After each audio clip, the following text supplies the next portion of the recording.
Hello, dear viewers. Support me by subscribing to my channel and share my video if you like it. And also, make sure you comment your thought. Now let's start the video. Icon. The cold winds at the wall blew gently throughout the cracks in the stones and planks of Castle Black.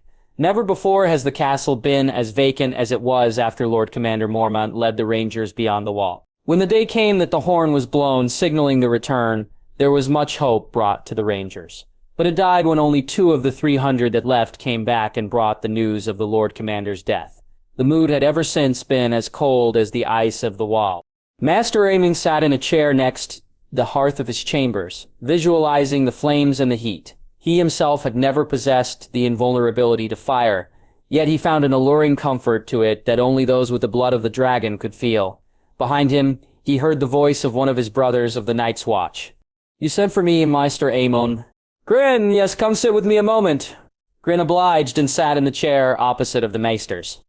"I have need of someone whom I can trust to safely deliver a message for me to a place far from here."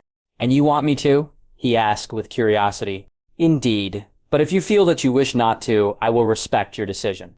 "Actually, if it really is far from here, I wouldn't mind going. Anything to get me out of the cold," Gren chuckled. "Where is it I would be?" Maester Aemon didn't respond immediately, as if he himself had to take a moment to comprehend the answer. "Essos." Gren sat up, wide-eyed. "Essos?" "Mereen, to be exact." "Who could you possibly know from there?" "My niece, Daenerys. Word has reached me that she has become queen and rid the cities of slavery." Gren was shocked, still trying to believe that the maester wanted him to go to Essos. "I don't mean any offense, but why? She probably doesn't even know you're alive, even who you are." "No, she probably doesn't. As far as she knows, she is the only one of her family left in the world, and after I pass, she will continue to think that even if she learns of me, I don't expect you to understand, but I sense great dangers ahead of her. As one of her only living blood, the least I can do is provide words of comfort to her." Gren took a moment to gather his thoughts. He'd never been anywhere but the north. To go to another continent was overwhelming. "Why me? Wouldn't Sam be a better choice? I mean, we don't exactly know each other that well, and he is your personal steward. I would have thought you trusted him more, and I don't think Sir Lezer will want anyone leaving when we need to be preparing for Mancerator's army. I will take care of Sir Lezer, and Sam is something more than his duty that requires him here." "Oh, right! He never stops talking about her." Maester Aemon smiled heartily with a laugh. "We all fall in love at least once in our lives, so then, can I trust you to help me?" There was a brief silence between the 2 men of the Night's Watch. The only noise made was by the cracking of the fire. Gren looked at the maester, his hands shaking at the pressure of the task. "I'll do it." Maester Aemon gave Gren a small smile before standing up. "Would you be so kind as to fetch a quill and parchment and write down what I dictate? Though I must warn you, the words I say must stay between the 2 of us until they are delivered. Can I trust you with that as well?" Gren sat at a desk with parchment and quill ready to write. "I swear on my life, as a ranger of the Night's Watch, to never tell anyone. He was an honorable lad to do so, a trait he most likely picked up from Jon Snow." Maester Aemon began to speak his message, and Gren wrote his words as best he could. When he had finished, Gren folded the parchment and sealed it with wax. He looked at Maester Aemon, who was watching him. His eyes were blind, yet Gren could feel as if he was looking at his very soul. "No one will know what's on here but you, me, and your niece. I have arranged for a ship at Eastwatch that will take you to White Harbor when you arrive. From there you must book passage to Mereen. If you inform Lord Manderly that you are traveling for official business of the Night's Watch, he shall take care of finding a ship for you. I'll leave tonight." Gren folded the letter and stamped it with a wax seal. "I promise you I will get this to her." "I can't thank you enough for this, Gren. Now go on. You need time to prepare." With that said, Gren left and Maester Aemon sat back down at the fire. He could feel himself getting weaker by the day. His time was coming to an end. Though he was blind, he turned his head to the fire in the hearth of his room, imagining the flames dancing and keeping him warm, and the secret underneath as well. He thought back to the last day he saw Brynden Rivers before he vanished beyond the wall. "Must you go?" Aemon asked. "There are rumors spreading beyond the wall about a danger even the Wildlings fear." "Which is why I must go," Brynden told him. "If a handful of rangers talk such things, their brothers think them to be madmen. But if the Lord Commander says the same things, then it is unquestionable. And there's something else. What is it? My dreams have been more frequent. They linger like a sickness, telling me that the cure is beyond the wall. You mean the ones about the legends of the White Walkers? Not the legends. I think my dreams are of the future. What makes you say such a thing? I've read every text about the long night I could, and none of them mention dragons fighting against the White Walkers. And I keep hearing the same words repeat over and over. The promised shall bring the dawn. That day had Aemon on edge about what was to come. If Daenerys really did have dragons, then the world needed them when the dead come.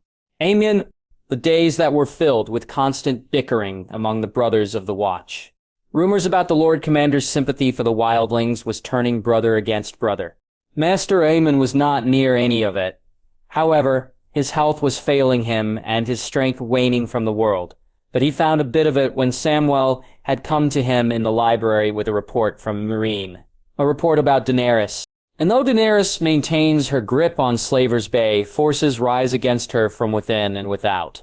She refuses to leave until the freedom of the former slaves is secure. Samwell concluded the reading of the Raven Scroll to Maester Aemon. She sounds like quite a woman. Targaryens were always ones to impress, whether it was with madness or greatness. Aemon was grateful that Daenerys wasn't the former, and she's alone, under siege.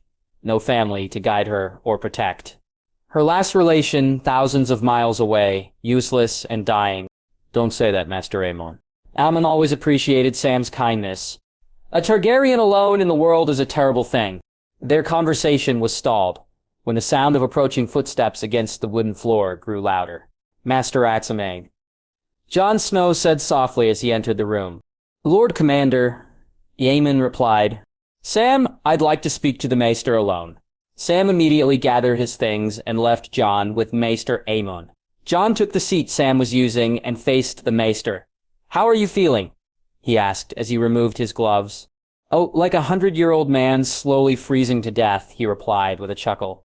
I need your advice. There's something I want to do, something I have to do, but it will divide the Night's Watch, bitterly. Half the men will hate me the moment I give the order. Half the men already hate you, Lord Commander. Do it? But you don't know what it is. That doesn't matter, you do.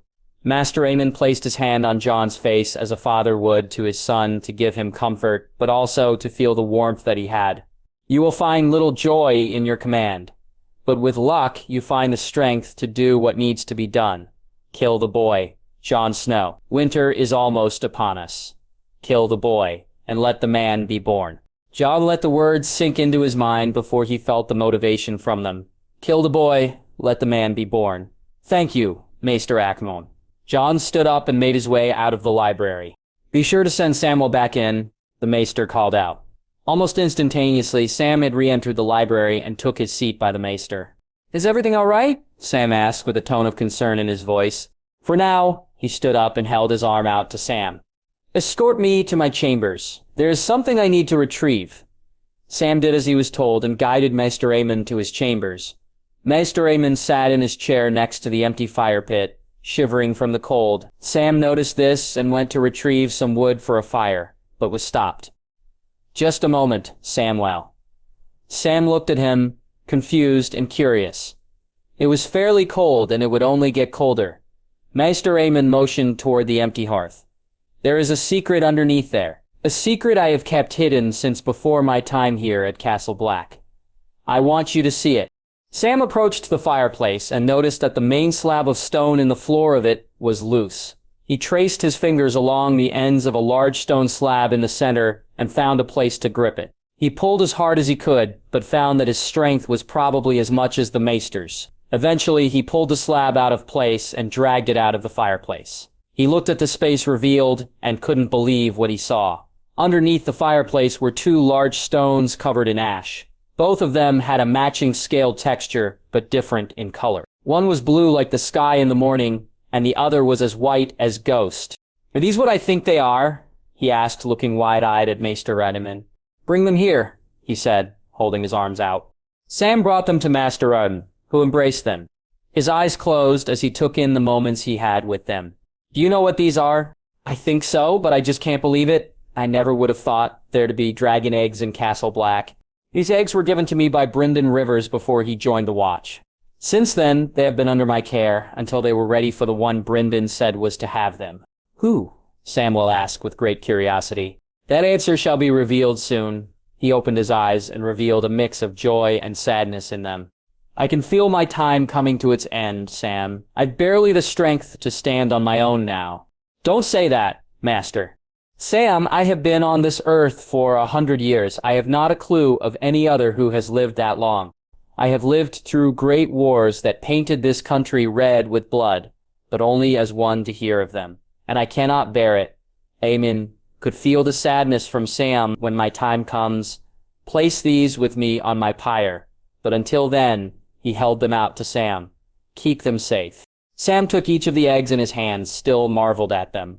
Maester Aemon, Samwell, I must ask you not to question me on this. It is what must be done. Sam's eyes fell to the eggs, and he could still feel the heat they gave. It was comforting and reminded him of when we would hold little Sam in his arms. Yes, Maester Aemon. Now, put the floor back in its place and get a fire going. If I freeze any more than I am now, not even dragonfire could warm me up. Sam smiled at his remark and did as he was told. Daenerys, inside her bedchambers in the Great Pyramid of Mereen, Daenerys lay on a long sofa, drinking wine and trying to contemplate her decisions to open the fighting pits and whether or not she will enjoy her forthcoming marriage with Hizdahr zo Loraq. Of course, I won't enjoy it, she thought. I don't even need to enjoy it, as long as it will create a stable image for the people. Keeping stability was proving to be harder than she expected. Sons of the Harpy were continuously evading capture, and the uprisings in Slaver's Bay were becoming more frequent. As Daenerys took another sip of wine from her goblet, Missandei entered her room. Your Grace, forgive me for the intrusion, but there is a young man here to see you. He says he is from Westeros, and part of an order called the Night's Watch. Daenerys was very surprised. She had heard about the Wall and the Night's Watch. Serra Jorah often spoke of his father Jorah, the Lord Commander, but for what reason could a member have here? I'll be just a moment, she replied. Missandei bowed her head and left the room. Daenerys set her goblet down on a table and put her regal mask on. She made her way to the throne room and saw a young man. He was a ginger who looked older than her, though the beard he had seemed to add a few years of age to him. He was dressed in all black leathers and held a thick black cloak underneath his arm. There was no doubt he didn't wear it because of the heat of Essos. When he saw her, he immediately fell to one knee. Your Grace, he spoke softly. He didn't look like much, but he knew of courtesies to royalty. Daenerys studied him a bit more before addressing him. What is your name? She asked with a firm tone. Grenn, Your Grace. Rise, Grenn of the Night's Watch. Grenn slowly stood up and only gazed at her for only a brief moment before fixing his eyes on her face. He looked the way many who had met her did, with infatuation. I must admit that I am very curious as to why a man of the Night's Watch would be requesting my presence, let alone be in Essos. Your Grace, she stuttered, I am afraid that I may disappoint you, but all I'm here for is to deliver a message. He was right. It did disappoint her a little that a message was the only reason. Her spark of curiosity nearly died, but there was still the matter of the message. A message? From who? The Lord Commander? She took a few steps closer to Grenn, his face turning redder than his hair. No, Your Grace. It's from the Maester at Castle Black. He tasked me to deliver this letter to you. He revealed a sealed piece of parchment in his free hand and held it out to her. She looked at his hand, her face not showing any form of expression the whole time. Who is the Maester at Castle Black, if I might ask? Grenn swallowed nervously, his eyes unable to look at her before replying. Owen Targaryen. When Daenerys heard that name, her regal mask cracked, and she let slip a look of surprise before she collected herself. I apologize, but I find that hard to believe. The last Aemon Targaryen that lived would be 100 years of age, far older than anyone I have ever known or heard of. He's 102, actually. Grenn corrected her. If you met him, you wouldn't think him a Targaryen. You'd think his silver hair to be because of his age and his eyes are bleak of color from his blindness. He pushed the letter a little closer to her, insisting she take it. I should let you know that it's probably best that you read it to yourself. I know what's in the letter, and I wish I didn't know. You read the letter. I wrote it. Maester Aemon told what he wanted to be written down because he can't see. Daenerys could see his hand shaking.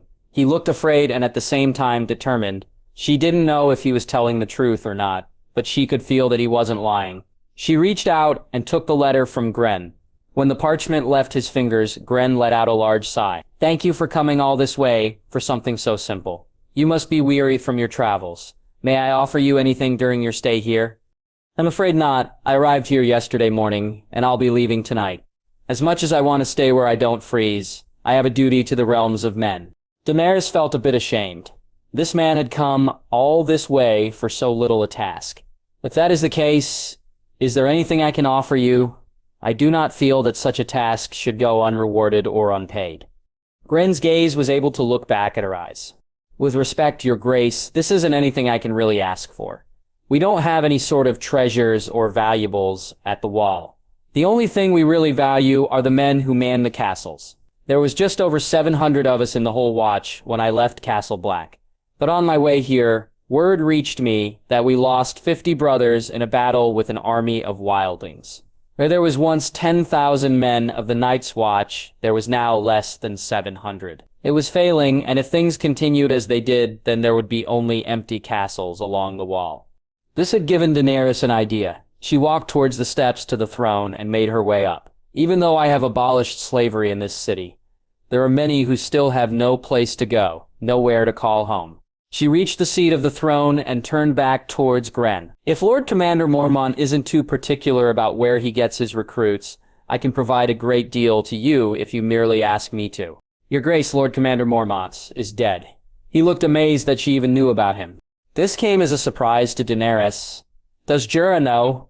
"Forgive me, I was unaware." "There's nothing to forgive, Your Grace. You're probably the only person in Essos who would know Lord Commander Mormont's name. As my focus to the west has been the Seven Kingdoms, I have neglected to think of the men who protect them at the Wall. What is the current status of the Night's Watch?" "As far as I know, the Night's Watch does not have an elected Lord Commander, only an acting one. Sir Alysir Thorne, if any man was the absolute arse of them all, it would be him. But he commands well, as much as I don't like admitting it, but we've ought to have had the election for a new one by now. Then, as one who will be the Queen of Westeros, it is my duty to tend and care for my people. I will do what I can to strengthen your order as a sign of good faith and gratitude for the service you have done for me. I only ask that you have faith in me. Thank you, Your Grace." He bowed his head down to her and rose back up. "I mean no offense, but I must take my leave now if I am to make back to my ship." Daenerys gave him a small smile of assurance. "I thank you for your service to the realms. You may go." Gren bowed his head one last time before turning and leaving the Great Pyramid with haste. Daenerys held up the letter and inspected the wax seal. It was stamped with the Targaryen sigil. She returned to her bedchambers and sat back on her sofa. She broke the seal and handed the letter to herself. "My dearest niece, though we have never met, and never will, I cannot describe the joy it brings me to have this chance. My vows and my body keep me from any aid I might be able to give to you, but I pray that any wisdom or comfort in these words will help guide you in your struggles. I understand the world you wish to build, and I understand the desire. I had seen it once in my brother Aegon, your grandfather. Unfortunately, as you may now realize, there are times that a ruler must face a choice to do what is right or to do what is demanded. I have faith you will be wise in your choices and reclaim what is rightfully yours. Though I caution you, do not let your desire for a throne of swords consume your judgment as to what you desire to do and what you must do. I wish I could be there when you arrive in Westeros. Remind the people that we are the blood of the dragon and we meet our enemies with fire and blood. All I can give you now is my blessing. By the time you read this, I may be gone from this world. I shall return to my brother's side and my father's, and his father before him. Though I will be gone and you will feel alone again, I can promise you, you will not be alone. There is one more with the blood of the dragon in his veins. Your great uncle, Aemon Targaryen, sworn Maester of Castle Black." Daenerys could feel tears drop from her eyes onto the letter. Deep down, she knew that this was no trick by her enemies. She felt the truth of the words. She was not the last Targaryen. There was someone else out in the world with the blood of the dragon, and, according to this letter, there was one more.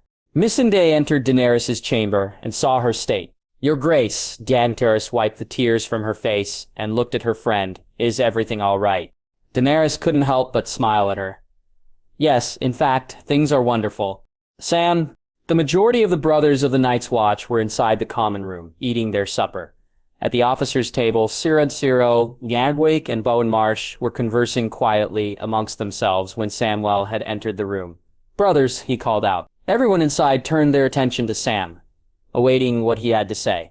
"It is with great sadness that I tell you all that Maester Aemon's watch has ended this night." There were many stricken with grief when they heard his words, and there were those that showed no care at all. Serge Olisser stood up at the officers' table. His mood was unchanged. "Thank you for informing us, Tyrrell. We'll build a pyre tomorrow morning and inform the other brothers." He sat back down and resumed speaking with the other officers. Samwell left the common room and returned to Maester Aemon's chambers. Inside, he saw Gilly holding the white dragon egg. She looked at him before placing the egg back on the table. It was on next to the blue one. "I'm sorry, I've never seen one before." Sam couldn't help but smile a little. "It's all right. I don't think anyone beyond the wall has seen a dragon egg before." He looked over at Maester Aemon's lifeless body on the bed and his smile faded. "We're going to have his funeral tomorrow in the afternoon rather than tonight, so all of the brothers may be present. He was a kind man, Sam. Probably the kindest in all of Westeros. Not only that, but he was a dear friend and mentor to Sam. He wished he had a grandfather like him." "Did he tell anything about the stones?" Sam shook his head. "All he told me was that they are meant to go to someone after his passing, and the answer would be revealed. But I still don't understand." That was one thing Sam wished Maester Aemon had clarified instead of speaking in riddles. "Maybe there's an answer in a book. You always find answers there," Gilly said with a comforting smile. At least she appreciated his ambitions of reading. "I don't know. The only books in the library that speak of dragons are the tales of Aegon the Conqueror." Before Sam could continue, the faint sound of a horn could be heard coming from atop the wall. Gilly looked at Sam with concern, waiting to see how many blasts would follow. The silence continued long enough to give them relief. "Jon's back," he told her as he left to the room. It wasn't until a half hour later that the gates were opened and many wildlings began coming through.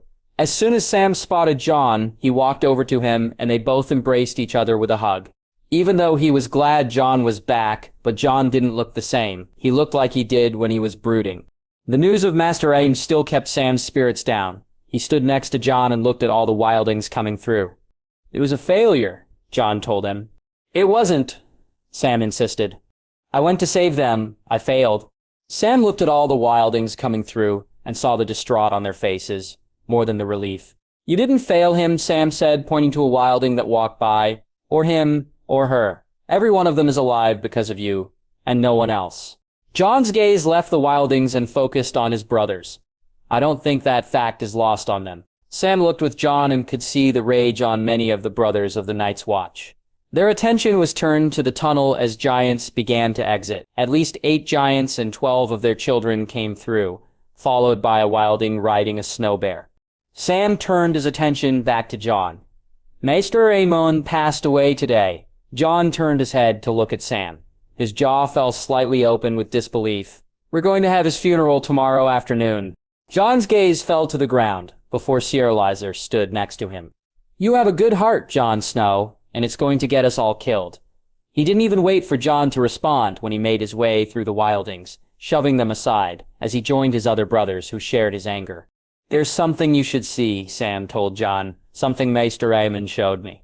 Sam led Jon to Maester Aemon's chambers.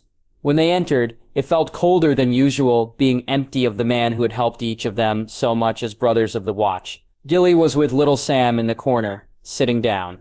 Over here, Sam brought Jon to the table where the eggs rested. Jon's brooding mood didn't change at all. He left some rocks. "They're not rocks, they're eggs, Jon. Dragon eggs." Jon's expression turned into absolute wonder when he found out what they were. He removed one of his gloves and slowly reached out to touch the blue one. When his hand met the surface of the egg, he let out a large breath. "I didn't expect it to feel warm." "What?" Sam asked. He took off his own glove and felt the surface of the blue egg, but felt nothing but cold. "It's probably because you're still freezing from north of the wall," Sam jested. But Jon wasn't having any of it. "Sam, when I said I failed, I mean I failed. There were 100,000 wildlings at Hardhome, and we only brought back 10,000. What does think happened to the rest?" Sam felt a wave of cold shiver through him when he finally realized what Jon meant. Where they once had a chance against the White Walkers, now they hadn't the slightest of one. He hoped that the wall would be tall enough to keep the dead out when they came. After all the free folk had made it through the wall and the gate was closed, Jon called for a meeting with his brothers. They all gathered together, many of them talking among themselves, when Jon took his seat at the high table. "Brothers," Jon called out, "I know many of you are starting to have second thoughts about electing me your Lord Commander. You may still be questioning my allegiance after letting 10,000 free folk south of the wall. That's 10,000 reavers and savages," one of the brothers called out, and many agreed with him. "Lord Snow," Sir Lazier spoke, "you put your faith in brigands who have been our enemy since the foundations of the Night's Watch. What makes you think they won't come marching back here in the night and slit our throats in the darkness? We could barely hold back when that friend of yours attacked, and now there's an army of them." "An army we need," Jon nearly shouted. He felt himself repeating what he was talking with Sam about.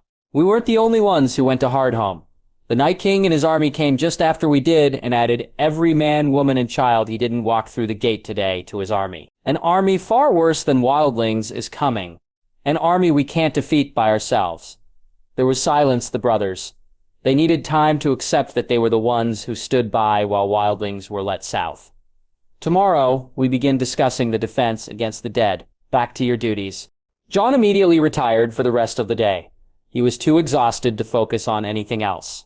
Tormund went with the free folk and would help them settle in the gift and work through their issues for now. But with the news of Maester Aemon's passing and what had happened at Hardhome, he needed to rest. And then there were the eggs. Why in seven hells would there be dragon eggs at the wall? In his dreams, Jon found himself curled up, trapped inside some form of a cage. His eyes were closed as if he was waiting to be released. He felt no exit, yet he knew how to escape. He knew what the key was to his release. Yet only someone outside of his cage could free him. His death is paid for life. Only fire would break us free. His eyes opened and he could see his body, only it wasn't his and it wasn't one body, but two. Instead of hands, he saw a pair of white wings and a pair of blue wings. And instead of skin, he had scales that matched the color of the wings. Morning came and Jon awoke from his sleep. He saw his brothers building the funeral pyre as he made his way to Maester Aemon's chambers. When he entered, he saw Sam and Gilly in chairs next to the bed. Sam was sleeping after dressing Maester Aemon in his black robes and chain. Jon's eyes drifted back to the eggs. Something about them drew him to them. He walked over and picked up the white one, still feeling the heat he did yesterday, despite Sam's assumption.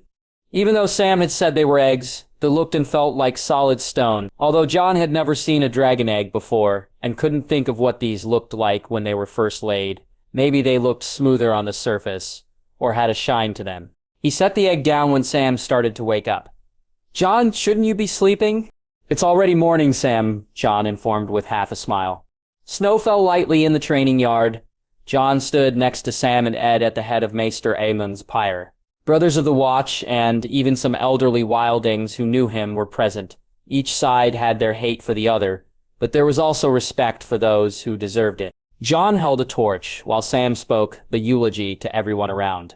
His name was Aemon Targaryen. He came to us from King's Landing, a master of the Citadel, chained and sworn brother of the Night's Watch, ever faithful. No man was wiser or gentler or kinder. At the wall, a dozen Lord Commanders came and went during his years of service, but he was always there to counsel them. He was the blood of the dragon, but now his fire has gone out, and now his watch has ended. The rest of the Night's Watch repeated the words, and now his watch has ended.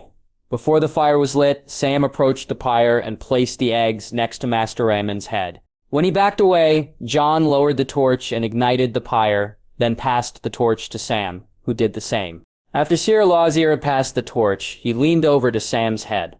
"You're losing all your friends, Tarly." Sam's eyes looked at the men around him and saw the same look rats had always given him in many of the eyes that looked back at him. As the flames grew higher, the brothers and Wildlings began to disperse, all except for Jon. He remained by the side of the fire. His gaze never left Maester Aemon's face as he ignited the pyre. "I need your help. Now more than ever," he thought as he gave the torch to Sam. As everyone left the burning pyre, Jon stayed. He couldn't bear to watch Ygritte burn, but this he would see through to the end. Even when it had all been reduced to ash, he still stood there. Sam approached him, worried if his friend was all right. "Jon, I know you're upset about a lot of things right now, but you haven't eaten anything since you've returned. Nothing good will come from starving yourself. Let's go get something from Hob." Considering all that's happened, he couldn't deny that he was hungry. He turned from the ashes and began to walk away with Sam. As he only took a few steps away, he heard a noise from behind him coming from the ashes. The sound was somehow soothing to hear, like when he would hear ghosts howling. He turned back and slowly walked over to the ashes, noticing small movements. "It can't be," he said, as he knelt down at the moving rubble. Jon sifted his hand in the ashes before the heads of two small creatures popped out like blooming flowers. They both climbed out from the charcoal and ash and hopped towards Jon excitedly. He panicked and fell backward onto his rear. Not knowing what to do, he held perfectly still as the two small dragons crawled onto him, screeching as if they were singing. He couldn't help but marvel at them. The sound they made calmed him. A white one was crawling on top of his chest, while a blue one was on his legs. "By the gods," was all Sam could say as more men of the Night's Watch gathered around Jon and looked with wonder. The two dragons let out small screeches that sounded like a song. They were dragons born in the Night's Watch. As he noticed many of his brothers gazing in wonder, Jon carefully scooped the dragons into his arms and stood up. In his right arm, he held a dragon with scales of a light blue as the egg it hatched from. The wings and spine were bluer like the winter rose. In his left arm, the dragon was pure white, except for the eyes. The eyes were orange, like fire. Sam approached Jon and observed the dragons. He removed a glove from his hand and stuck out his index finger at the blue one. The dragon snapped at Sam, attempting to bite him, but he pulled away quick enough.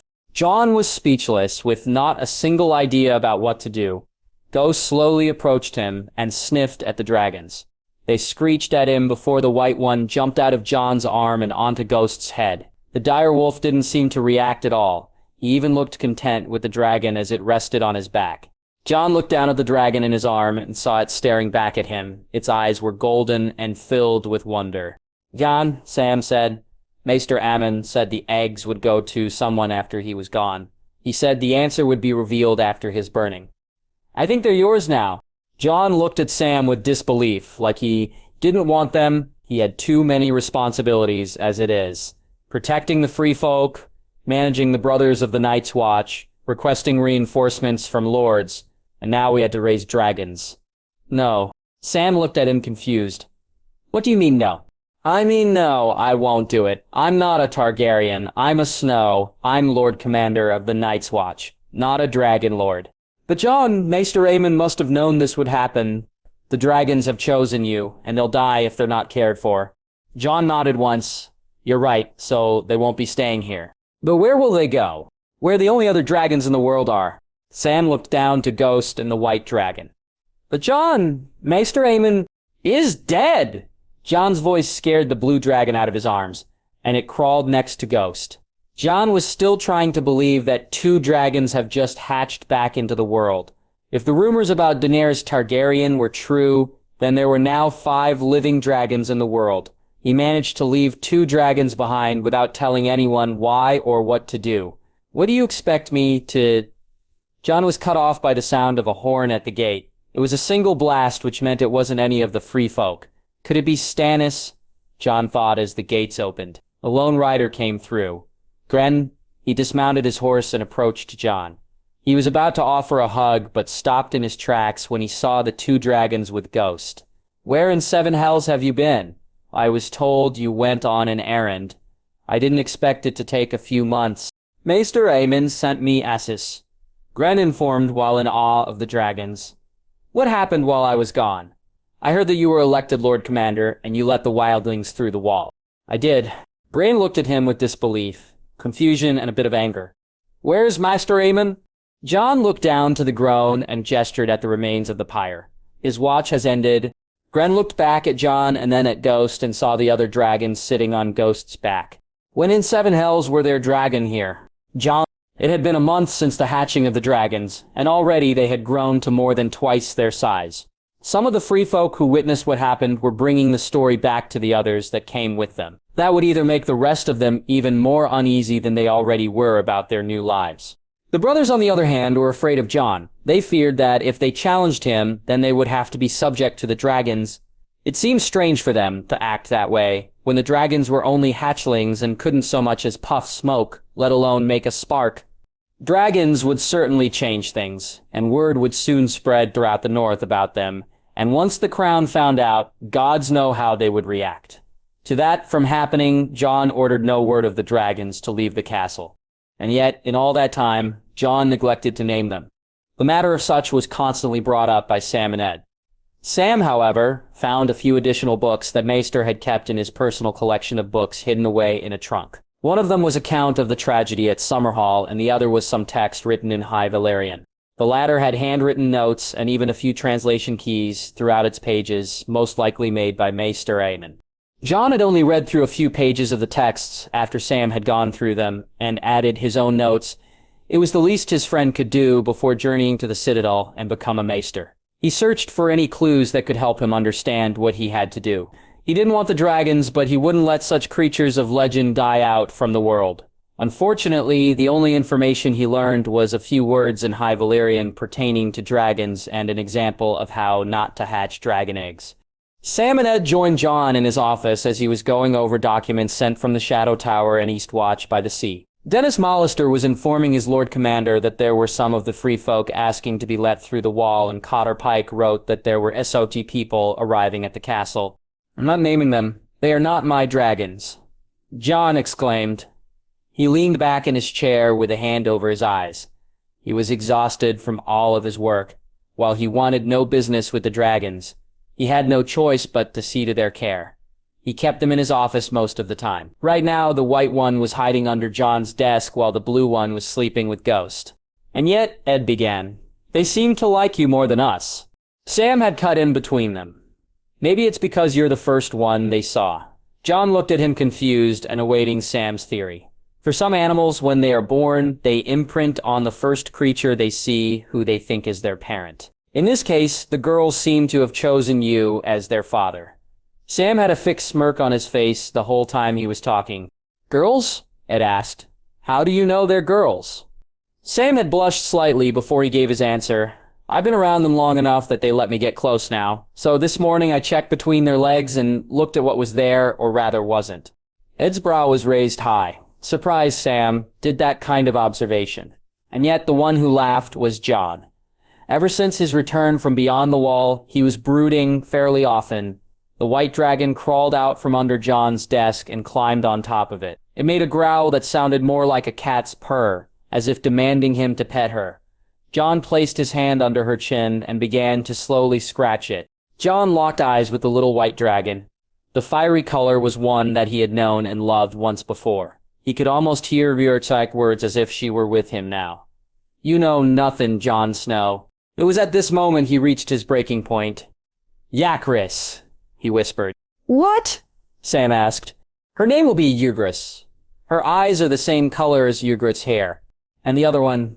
Ed inquired, not letting Jon off yet. Jon looked over to the blue dragon who was sleeping next to Ghost by his hearth. The blue of her wings kept making him think of the winter rose. He remembered that there was someone his father always gave a winter rose to. Someone in the crypts of Winterfell. His Aunt Lyanna. "Yaxolas, after my Aunt Lyanna. Prince Rhaegar crowned her at a tourney at Harrenhal with winter roses." When Lyares heard her name, her head raised and looked at Jon as if it was her name the whole time. Jon stood up and put on his cloak. "I'm going on watch duty. I need to think some things through," he said as he walked out. Yaxley quickly jumped off the desk and tried to fly after Jon, but she did not have the strength to even get very high from the ground. Jon closed the door behind him and made his way to the top of the wall, hearing the cry of Yax from the room. He didn't want to take her with him. A part of him wanted to accept the dragons, but he couldn't let himself. In the month of their hatching, it was like having 2 children at the wall. But these children did not understand all the struggles and bickerings of men. They were just there to others around them with wonder and awe, something that the wall itself had done to Jon when he first gazed upon its structure. He didn't want to become attached to them. He loved something once and lost it. They would just more to lose if the dead came, and if the crown found out, they would either take the dragons or have them killed. Jon didn't want to think of that after already losing so much. At the top, Jon walked over to someone who was brooding more than he was. "You've been distant as of late, Gren." Gren didn't even turn his head to face Jon. He continued to stare over the wall. He had kept his distance from the others ever since his return. He was troubled by something, but didn't think to share what with anyone. "Have Ed and Sam made any progress with you and your dragons?" Gren asked. "They're not my dragons. I never asked for them. I never wanted them. Just like he never asked or wanted Ghost when he and his brothers found the pups." But Jon learned to love his dire wolf more than imagined. But as time went on, the litter began to die out. First Lady, then Greywind. Which one of the pups was to be next to die? That doesn't answer the question. Gren turned his head to face Jon, his brow arched as if he knew the answer already. Jon sighed at Gren. "The white one is called Iacris, and the blue one is called Daenerys." Jon looked out to the north. In the distance, he could see a snowstorm headed their way. Luckily, it wasn't the one they all dreaded. "I received word from Eastwatch that some Essos ships ferried a large group of men wanting to join the watch." Gren's lips curved into a small smile. "How many?" "About 150, 12 of whom were prisoners who chose the black rather than the Queen of Mereen's justice. The rest came freely to take the black. I was also told that there were more coming, but 150 is all that could be ferried at a time." "Seems she came through," Gren said. "Who?" Gren's smile turned into a smirk. "A woman I met in Mereen. Queen Daenerys?" Gren nodded as he finally faced Jon. "What was she like?" "She's the most beautiful woman in the world. Her hair was like silver, but also a little bit of gold. And her eyes, it was like something out of a storybook." Jon had heard little about her, but so far she seemed far from what the Mad King was. "What about her dragons? Did you get a look at them too?" Gren shook his head and turned his gaze back beyond the wall. "I only heard stories, but she has 2 of them, chained beneath the Great Pyramid. Something about the big one burning a child. After that, it hasn't been seen." That was another thing that worried Jon. He was lucky that Ghost was quite tame when he raised him. But dragons are different creatures, and from what Gren just said, even a descendant of the people who rode them couldn't fully control her dragons. What would happen if Yrits and Lyaras burned a village or set fire to one of the castles when they grew enough? There were so many questions he had and no one to answer them. But such things would have to wait when Jon noticed a familiar face approaching. "Sir Davos, what are you doing here?" The Onion Knight stood before the 2 brothers as presentable as possible. "I've come at the request of Stannis. Our camp was attacked and raided not long ago, and our supplies are all but depleted. We need your help." Jon looked at Gren before looking back at Ser Davos. "Walk with me." Gren and Ser Davos followed Jon over to the lift, and they all boarded it. As it descended, Jon gave his reply to the king's request. "I'm sorry to hear about what happened, but with our food and rations stretched thin as it is, we can't afford any to spare. Had the Baratheon soldiers contributed to their stay here, we might have had some to give. You helped us capture Mace Raider and defeat the Wildlings north of the Wall," Gren stated. "Even then, Stannis only helped us so that he could use the Night's Watch as a shield from the war." Ser Davos didn't falter from his position of discussion. "If you can send Stannis what he needs for one battle, it could turn the tide for the entire war. With Winterfell taken and the Boltons gone, Stannis will have the support of the North for defeating the family who murdered their king. He can repay what was given tenfold and has promised to give you just as many men." "I'm sorry, Ser Davos, but that's too great a risk. We've barely the men to gather what we need, and more are coming from Essos." Essos? "Why would anyone from Essos come to the Night's Watch?" "It was repayment for a delivered message," Gren informed. "Must have been some bloody good message." Ser Davos commented. "The ships bring supplies as well, but we need them all." Jon said, "Would it help change your mind if I told you your sister Sansa is in Winterfell?" Jon's head turned to Ser Davos immediately. He wasn't sure if the man was so desperate that he was trying to play Jon, or desperate that he had no other leverage. "What do you mean?" "From what we heard, your sister was sold to the Boltons by someone, and is now married to Rosia's bastard Ramsay. We haven't heard much about him, but the things we have aren't good." That changed things. Jon had once made the choice to stay with the Watch instead of fight with Far family, and now that same question of who to fight for was thrusted upon him. He thought back to what Lord Commander Mormont had asked him long ago. "Are you a boy who wants to play at war, or a man of the Night's Watch?" His sister was in the hands of the man who murdered their brother and her mother, but she was home and away from King's Landing. I want to help Sansa. I do, but I can't. We just don't have the supplies, Jon confessed. He wanted to do something now that he knew that he was so close, but he couldn't go and forsake his vows. He wanted to do whatever the right thing to do was, but he wasn't sure what exactly that meant. To take part in a king's war to fight for his family or to prepare for the war and fight for the world. But maybe he could do something. He just needed time to think what. The lift was nearing the bottom. What about men? Our forces are near broken. Stannis just refuses to accept that. We came to your aid. Stannis did. And now he needs you. Jon was becoming irritated by the persistence. We don't have enough men to make any difference. The Wildlings will make a difference. Sir Davos' tone grew harsher with every word. Jon spat back at him. The Wildlings will never fight for Stannis. I've told you him before. You saved their bloody lives. If they're gonna live in the Seven Kingdoms, safe behind our wall, they ought to fight for the damn place. It's not their fight. The lift stopped and the three of them exited the lift. If I could, Gren interjected, feeling if this continued any longer, swords would be drawn. The Night's Watch did owe Stannis a debt when he came to our rescue, but that debt was repaid by the sharing of our resources to him. The Watch is sworn to take no part in the wars of men, and we violated that vow when Stannis housed his army here. Before anyone could continue, they all heard a commotion at the gates. They opened, and the priestess Melisandre rode through on a horse, her face stricken with grief as they approached. Jon hurried over, in need of knowing what happened. He did not like Stannis at all, but he hated the Boltons. Stannis? Jon asked. Melisandre hardly looked at him, her gaze fixed on the ground beneath her, full of shame. Before she could walk away, Ser Davos stopped her in her tracks. Mereen, the princess. All it took was one look from Melisandre to tell him what he begged was not true. She walked away from them as Jon approached Ser Davos. He placed a hand on the knight's holder, thinking it would comfort him. I'm sorry. She was just a girl, Ser Davos croaked. She was just a girl, and they killed her. It was horrible to think that the Boltons would do such a thing, and it made Jon worry for Sansa even more. Come on, you need a drink. No, but I want one. Ser Davos followed Jon back to his office, but when they entered, he broke from his sadness and became utterly shocked when he saw two pairs of dragon eyes watching them enter. What in fucking hells? Where did you get dragons? He was frozen in place. They were left to us as eggs by Maester Aemon, but we hatched them without knowing we were. Jon told him as he retrieved some horns of ale. Sam, could you go get us something to drink? Sam perked his head up. What would you like? Whatever's strongest. Ed helped Ser Davos walk into the room and closed the door behind him. Don't tell Melisandre, Jon ordered. I don't want here spouting any nonsense about the dragons being related to the Lord of Light or something like that.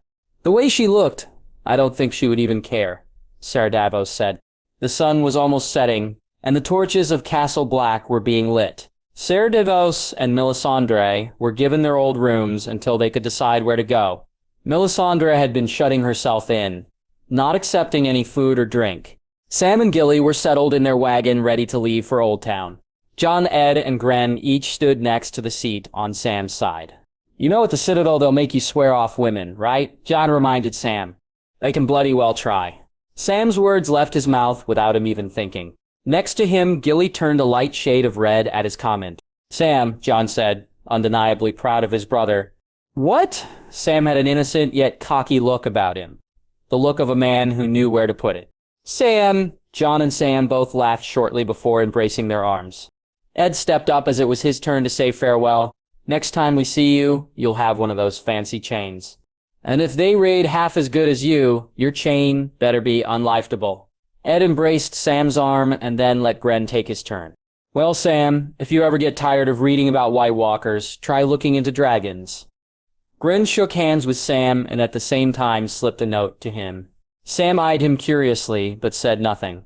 The three of them watched as Sam whipped the reins and departed from Castle Black. After Sam was gone, Jon spoke up to Gren. I know you just got back, but would you be willing to return to Essos for me? Gren was shocked when he heard Jon's request. What for? I want you to take the dragons out of the north and give them to Daenerys Targaryen. She understands more about dragons than I ever will, and they don't belong here. Ed was equally surprised as Gren was. Jon, they need you. You can't abandon them. I have no idea what to do with them. Let's say I did raise them. Once they begin to fly and breathe fire, how do I stop them from burning a whole forest down? How do I stop them from attacking innocent lives? Ed and Gren both looked at each other, realizing that there was truth to what Jon said. Gren hadn't spent much time with the dragons as the others, but he felt an attachment to them. All right, Jon looked at him, surprised at his quick response. But I have one condition. Jon was puzzled. When they're ready to come back, you have to be the one to get them. It doesn't matter what vows you took or what you keep telling yourself. They're your daughters, and you are their father. Jon couldn't help but be angry with him. He never asked for them, but it seemed he had no choice. Very well, Jon motioned to the other wagon that was used at Castle Black. Inside the back of it were 2 very large cages built in case the dragons grow even more. You'll leave in about 2 hours. Get your arms, gear, and get some rations from Hob. I'll get Yakris and Lyris into their cages. Gren nodded and made his way to the barracks. Ed walked with Jon to his solar. Are you sure about this? Jon stopped, walked, and turned towards Ed. No, but it's the best I can think of. I didn't want you to bring the Wildlings south. I knew it was the right thing to do, but I didn't want to accept it. I don't know much about dragons or even a small piece of what Sam knows, but I can't help feeling that this isn't going to end well. Jon resumed walking to his solar. When have things ever ended well? It took about an hour to get the dragons loaded into their cages. By the time Gren was ready to leave, Jon found himself with the dragons rather than Gren. Yrzier and Lyris both looked at him with their mystical eyes. In truth, he didn't want them to leave. His denial was just a facade to mask his fear. I'm sorry, I truly am, but you're not safe in the north. If the White Walkers come, I couldn't bear to see you killed. The wagon wobbled as Gren climbed on board. This isn't goodbye. I will see you two again. Jon left the dragons to their cages and approached Gren. Am I correct to assume that the only thing you're looking forward to is getting out of the cold? Gren chuckled a bit when he heard that. There is one more thing I'm looking forward to. Jon smiled and pulled out a sealed scroll. This is for Queen Daenerys. Details of how and why she's receiving 2 more dragons. Be sure she gets it. Gren nodded as he took the scroll and he said his farewell. Jon pulled a large covering over the cages as to hide them from prying eyes. Gren whipped his reins and left the gates of Castle Black and headed for Eastwatch. The stars had already begun to appear, and Jon still had much work to do as Lord Commander. He found himself back in his solar at his desk, going through various Raven scrolls. All of them replies to his requests for men to man the wall, and all of them rejecting his requests. He had been awake for hours until he finally read his last scroll. 7 hells. He sank into his chair and thought about taking a break. Without warning, Ollie burst through his door. Lord Commander, it's one of the Wildlings you brought back. Says he knows your Uncle Benjen. Says he's still alive. Jachen's fatigue left him, and he was at full attention. He shot up from his seat, his drowsiness completely gone. Are you sure he's talking about Benjen? Said he was First Ranger. Jon rushed from his desk and out his door. Said he knows where to find him. Jon made his way down some steps to be met by Seer Lazar in the training yard. The man says he saw your uncle at Hardhome the last full moon. They both walked towards a gathering of brothers surround the Wilding. Could be lying. Could be there are ways to find out. If Seer Lazar meant torture, Jon was at a point that he might actually do it to find his uncle. Where is he? Over there. Jon pushed past his brothers only to see that there was no Wilding, but only a sign that read traitor. He turned around and without warning was stabbed with a dagger in his chest by Seer Lazar. For the watch. He pulled his blade out of Jon and stepped back. Jon didn't have time to cough up blood when some of the men that gathered around him stabbed his body while muttering the same thing. For the watch. By the 5th stab, Jon was on his knees. His breathing was heavy and ragged. His body was growing cold and weak. The men parted and Ollie stepped forward, holding a dagger. Jon looked at him with desperation in his eyes, pleading that he wouldn't do as the others have done. He could see that Ollie was scared, but it was turning to anger. Ollie, Jon rasped. Ollie thrust his blade directly into Jon's heart and pierced it deep. He pulled it out and muttered the same words as the others. For the watch. There was a look of satisfaction in Ollie's eyes, like getting revenge. Jon fell backward into the snow, the cold embracing him faster than the cold darkness. Gren. The ruins of the Long Barrow weren't as nearly as bad as Gren had thought them to be when he first saw them. The stairways that led to the top had collapsed on most of the castle, and compared to Greyguard, the Long Barrow was still able to give him a roof over his head. The only parts of the castle that were still intact were half of the commons and the kitchens. The rest was crushed by the stairs or ice that had fallen from the wall. Gren had camped in the kitchens. They weren't much different from the ones in Castle Black.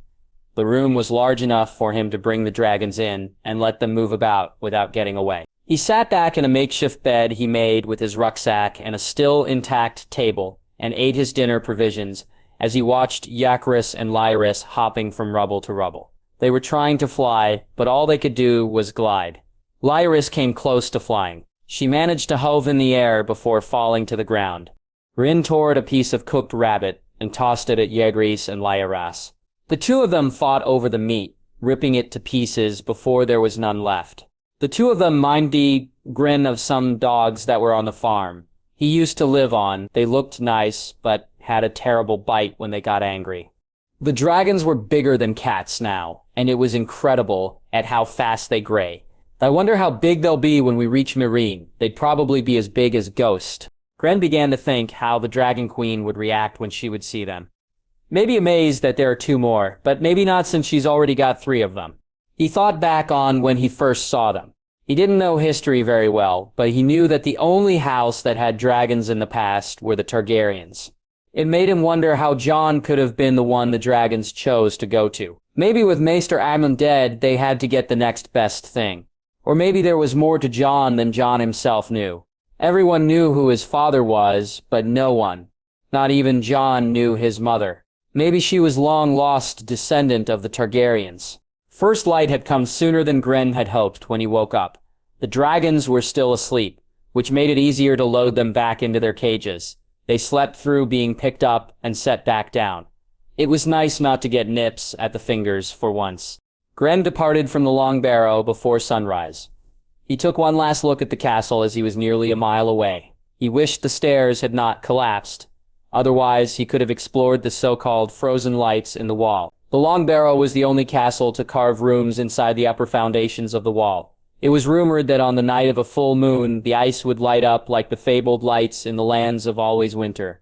It was one of the few wonders of the wall besides the height. There was said to be magic in the foundations, but there was nothing that Gren had ever seen except for ice and even more ice.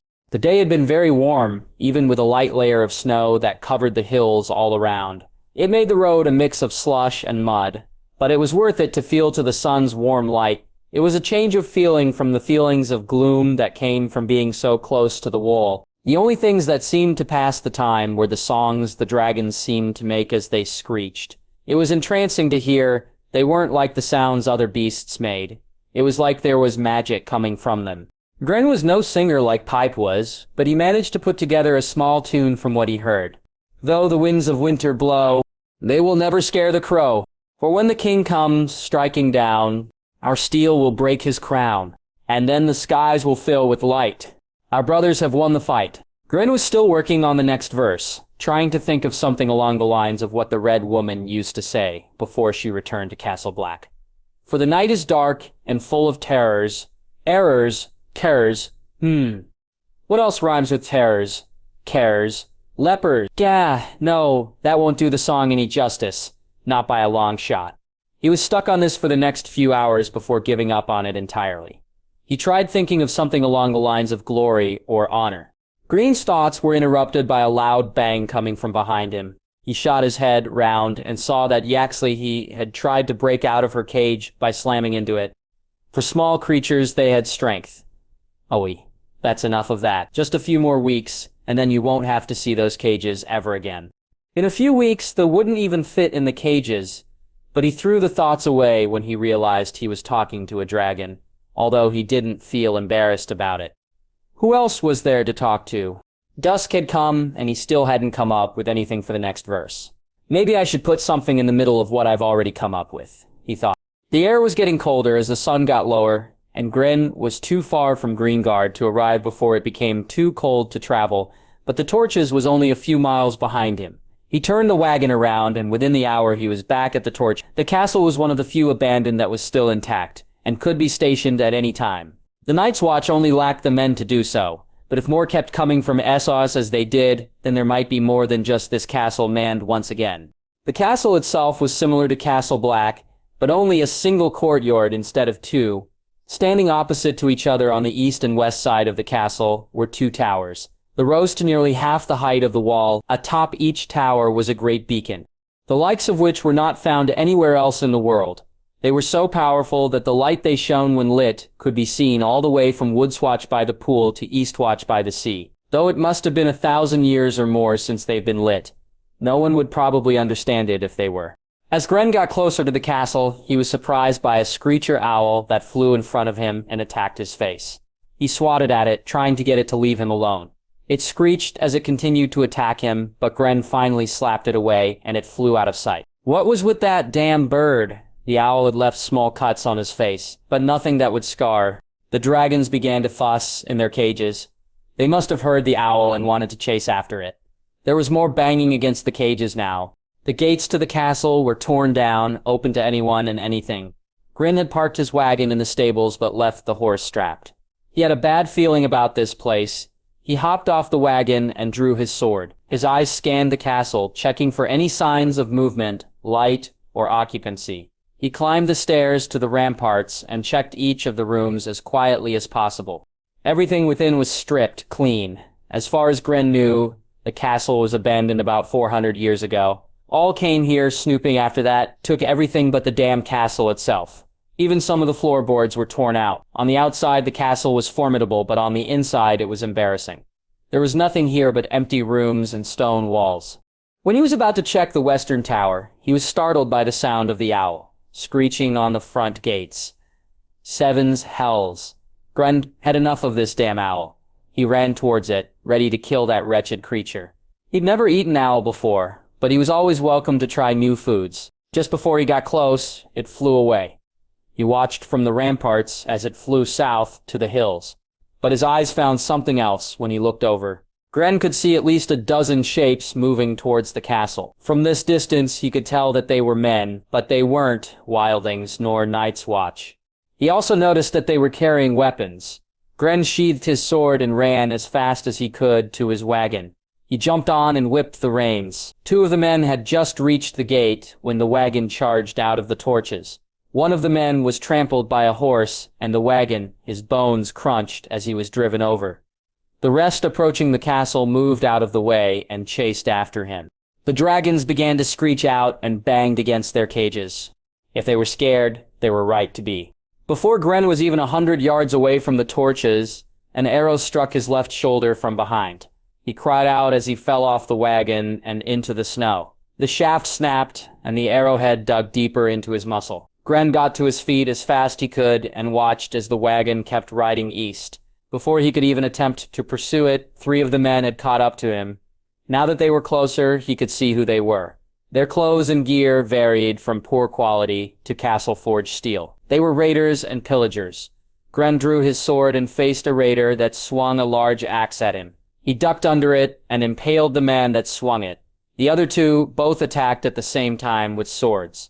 Grenn parried both and was able to strike his blade across the neck of one. For once, Grenn was glad of all the times Jon beat his arse to dirt, because these men were terrible compared to him. The last of the men who was facing off against Grenn was joined by the rest of his allies, and they all surrounded him. Before they could attack, Grenn managed to pick up the sword belonging to the raider he just killed. Though with the pain in his shoulder, he might not be able to use it very well. One of the raiders approached Grenn. His face was scarred and filthy. If anything, he was the leader of this group. Never seen a lone brother of the Night's Watch traveling between castles. They always stay in flocks. Some of the raiders laughed at his remark. Grenn noticed the leader wore black underneath his cloak. His apparel was the kind he wore. "You're a sworn brother?" "Not anymore," he snickered. "Now that the Boltons rule the north, it's easier to do what we please, since they only care about putting their cocks in their flayed men." He looked at the men who lay dead. "Not bad. I didn't think you had the look of a fighter. But you're good. How about you come with us?" "Fuck you," Grenn spat. "Think about it. The Lord Commander let the Wildlings through the wall. They say they'll live peacefully, but it's just a lie. They'll kill every brother in Castle Black, the Shadow Tower, and Eastwatch before winter sets in. The rest of Westeros. We're going to be the ones who live out those massacres. So what do you say? Fuck you. The men laughed once again at his remarks. The leader gestured his head, and the two men next to him both attacked with spears. Gren dodged them and slammed his foot down on one, breaking it, while his right arm thrust his sword into the spear holder's chest. The other one brought the butt of his spear to Gren's face, striking him at his temple. Gren nearly fell down, but he was able to catch himself before men behind him attacked. He parried an axe and kicked the chest of its wielder, but a sword sliced the skin of the leg he kicked with. Gren stumbled forward, almost getting impaled by the sword that cut him, but he brought up his left arm, and the tip of his sword entered the head of his attacker. He wasn't going to win this fight, but he could be sure to damn well bring most of them with him. He could feel his body strengthening from the fight. Night gathers, and now my watch begins, he started. He heard some of the raiders laugh at him for saying his vows, but he took no shame in the words. He was not some criminal in black, he was a man of the Night's Watch. One of the charged with a small hatchet in one hand, and a sword in the other, and it shall not end. He parried both the sword and axe and brought his elbow to the nose of the raider. Until my death, the laughter died out as Gren refused to back down. I shall take no wife, hold no lands, father, no children. This time 3 attacked him at once. He dodged a mace and cut off the arm that held it while parrying 2 swords and once. One of them stabbed Gren in his side, but the attacker received a stab right between his legs. He cried out and dropped to his knees, hands clenching the parts his lost. He looked up at Gren, who swung a sword across his neck. Gren was slowed by his newest wound, and could barely stand. I shall wear no crowns, and win no glory. I shall live and die at my post. As he continued to fight, he could only fend himself. His movements were too slow to strike. I am the sword in the darkness.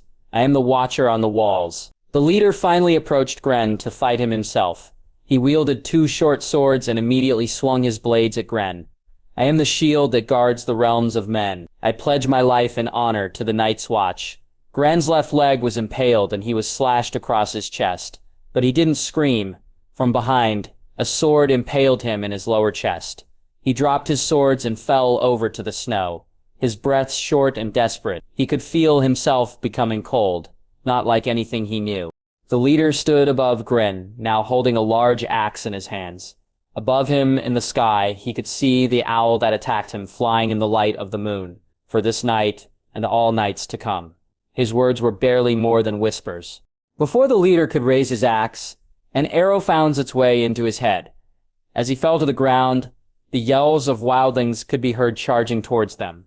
The ground shook immensely before Gren could barely see a giant charging with the wildlings. It only took a moment for the wildlings to slaughter the remaining raiders. When they finished, one of the wildlings knelt down next to Gren and turned him over to his back, lifting his head up. The screecher owl that pecked at him was perched on the wildling's shoulder. I tried to warn you, Crow. Sorry we didn't get here sooner.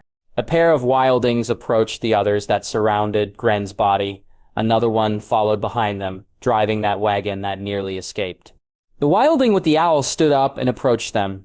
What's in it? Gren moved his lips, but no sound came out. The wildling brought his ear to Gren's mouth, as to attempt to hear anything other than ragged breaths. The wagon, Castle Black, ta safe. The wildling that drove the wagon halted. Cages, but there's nothing in them. He pointed his arm behind him to the cages. One of the wildlings inspected them and noticed the locking mechanisms were loose from the rivets. There was something in them, but whatever it was escaped. The wildling with the owl sighed before looking back at Gren's body. He returned to him and knelt down. What was in them cages? Gren couldn't answer. In fact, he couldn't even move. He couldn't feel anything in his body.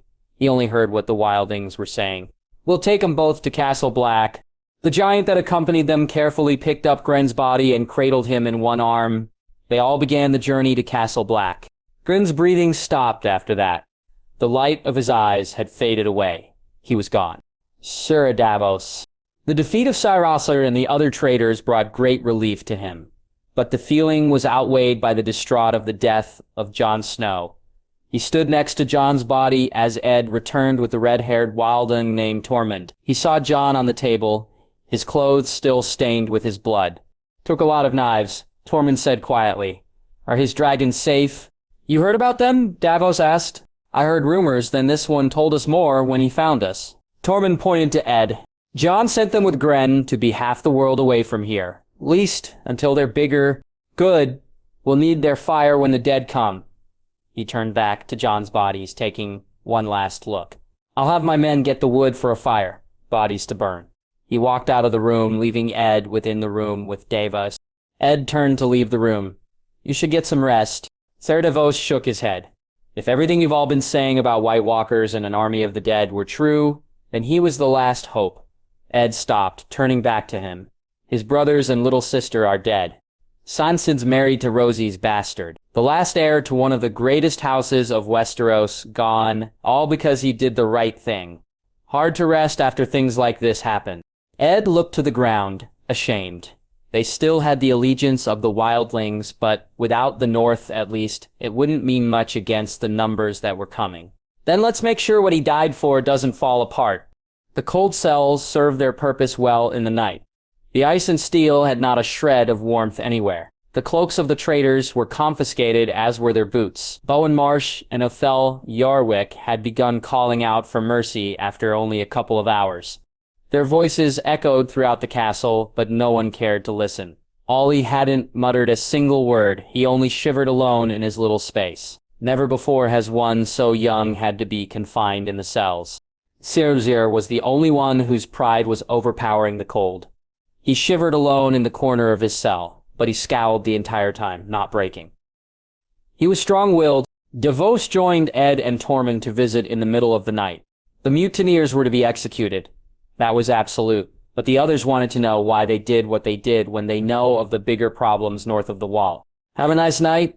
Ed asked as the light of his torch illuminated the cells. Please, let us out, Bowen Marsh pleaded. It's so cold. You think mutiny and murder is punished with half a night in a cold cell? You betrayed the oath, Othel called out through his cell. Which part? Davos asked openly. You swore to be the shield that guards the realms of men, and north of the wall is a realm where men lived. Ser Lazier stood up from the corner and went to the bars of his cell. The Wildlings have been reaving and raping the kingdoms for thousands of years.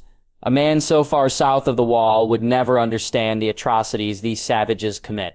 If you saw what was out there, Ed intervened, you wouldn't be saying that. While you were staying warm in Castle Black, I fought at the fist with 300 hardened men. How many of them are still alive? I believe the dangers that are out there, Ser Lazier admitted, but I will not believe the word of Wildlings to help us fight the White Walkers. As soon as the horn blasts 3 times, they'll tuck tail and run now that they have somewhere else to go. He retreated back into his corner, ignoring Tormund's words while he did. You can kill us, but better a death by execution than a knife to the throat in your sleep. You think the free folk are like you Southerners? We don't break our promises or murder our leaders unarmed.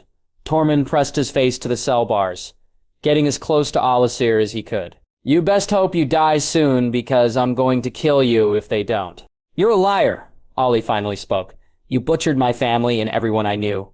Snow would never see the truth, and gotten us all killed. Tormund turned his attention to the lad. I killed your people before you became a crow, and I killed many more after you did. And if Jon Snow hadn't offered peace for allegiance, I would keep killing all until this wall was behind me and my people. There was silence among many of them. Ed didn't respond to that, and neither did any of the prisoners. Davos cleared his throat. Tonight is the last night you'll ever see. Tomorrow, you'll be greeting death. How would you like it? Rolling heads or strangulation? Hanging, Ser Lazier said immediately. I won't have my body desecrated before I burn. The other prisoners agreed to a hanging as well. Very well, have a pleasant night, gentlemen. Ed, Tormund, and Davos made for the exit, but Ser Lazier spoke up one last time. At least Lord Snow was intelligible enough to send Aemon's dragon away. They don't belong to a traitor's bastard. Davos returned to his quarters and fell onto his bed, gazing at the roof above him. He couldn't focus enough to fall asleep. There had been far too much happening. So, that's it then. My time serving leaders is done. Guess I should be heading home. Though with what's coming, I think it won't be there for much longer. His thoughts drifted to his wife and his dead son. Then he thought of the Princess Shireen. What was the point of it all? So someone could sit on a fucking chair of swords. How many died for 5 men's lust for power? He then thought of Jon Snow. He never fought for power. He didn't even want to be elected Lord Commander, but he accepted the position anyway, so they could survive what's coming. He knew he would be hated for bringing the Wildlings south.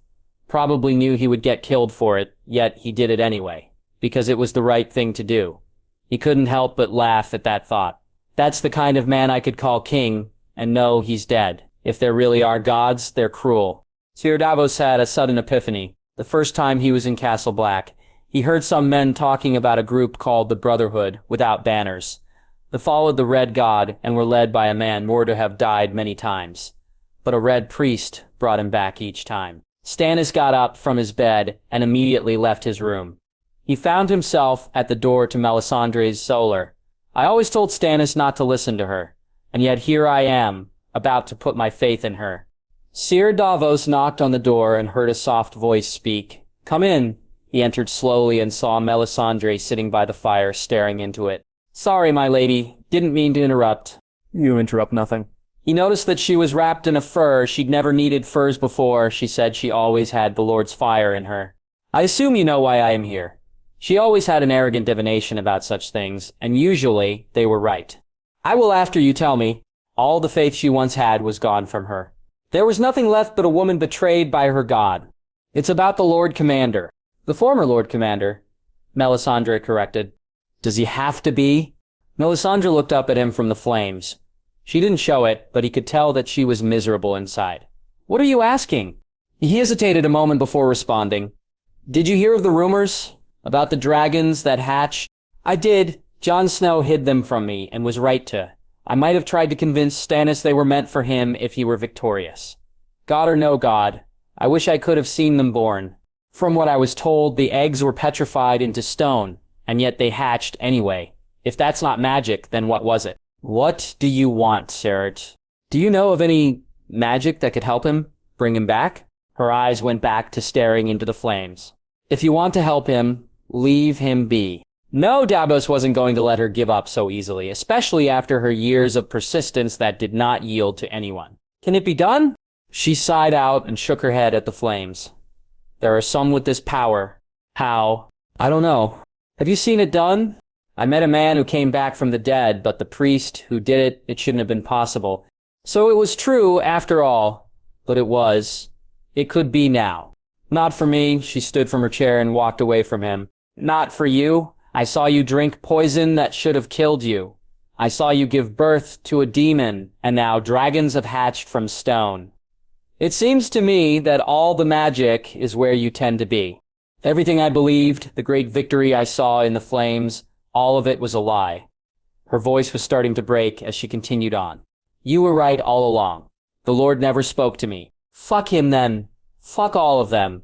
I'm not a devout man. Obviously. 7 gods, drowned gods, tree gods, dragons. It's all the same." He walked right up next to her, as if to make sure she heard his next words. "I'm not asking the Lord of Light for help. I'm asking as a man who has seen dragons and heard them sing to the woman who showed me that miracles and magic exist."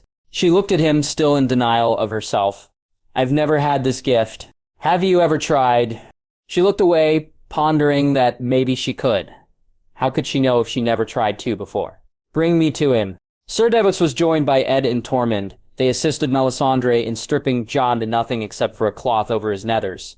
Jon's direwolf ghost was laying near the table, his master's body rested on. He didn't make a single movement or watch Melisandre perform.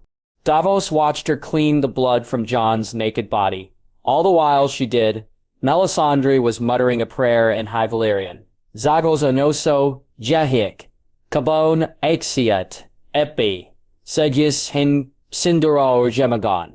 It was like watching her perform a funeral rite, and at the same time, a baptism. They watched as she trimmed hair from his head and tossed it into flames. She then poured water through his hair and let it drip into a basin. "Zaishat Perzi Stepagon, Exio Onyo, Shoripi, Se Morkoltes, Leskelit Soltsakan." They watched as she placed her hands on his body and uttered some words in Valyrian over and over. "Hinsin draistan you, Hinsheg Perseus, Hin Lorgot Glassing."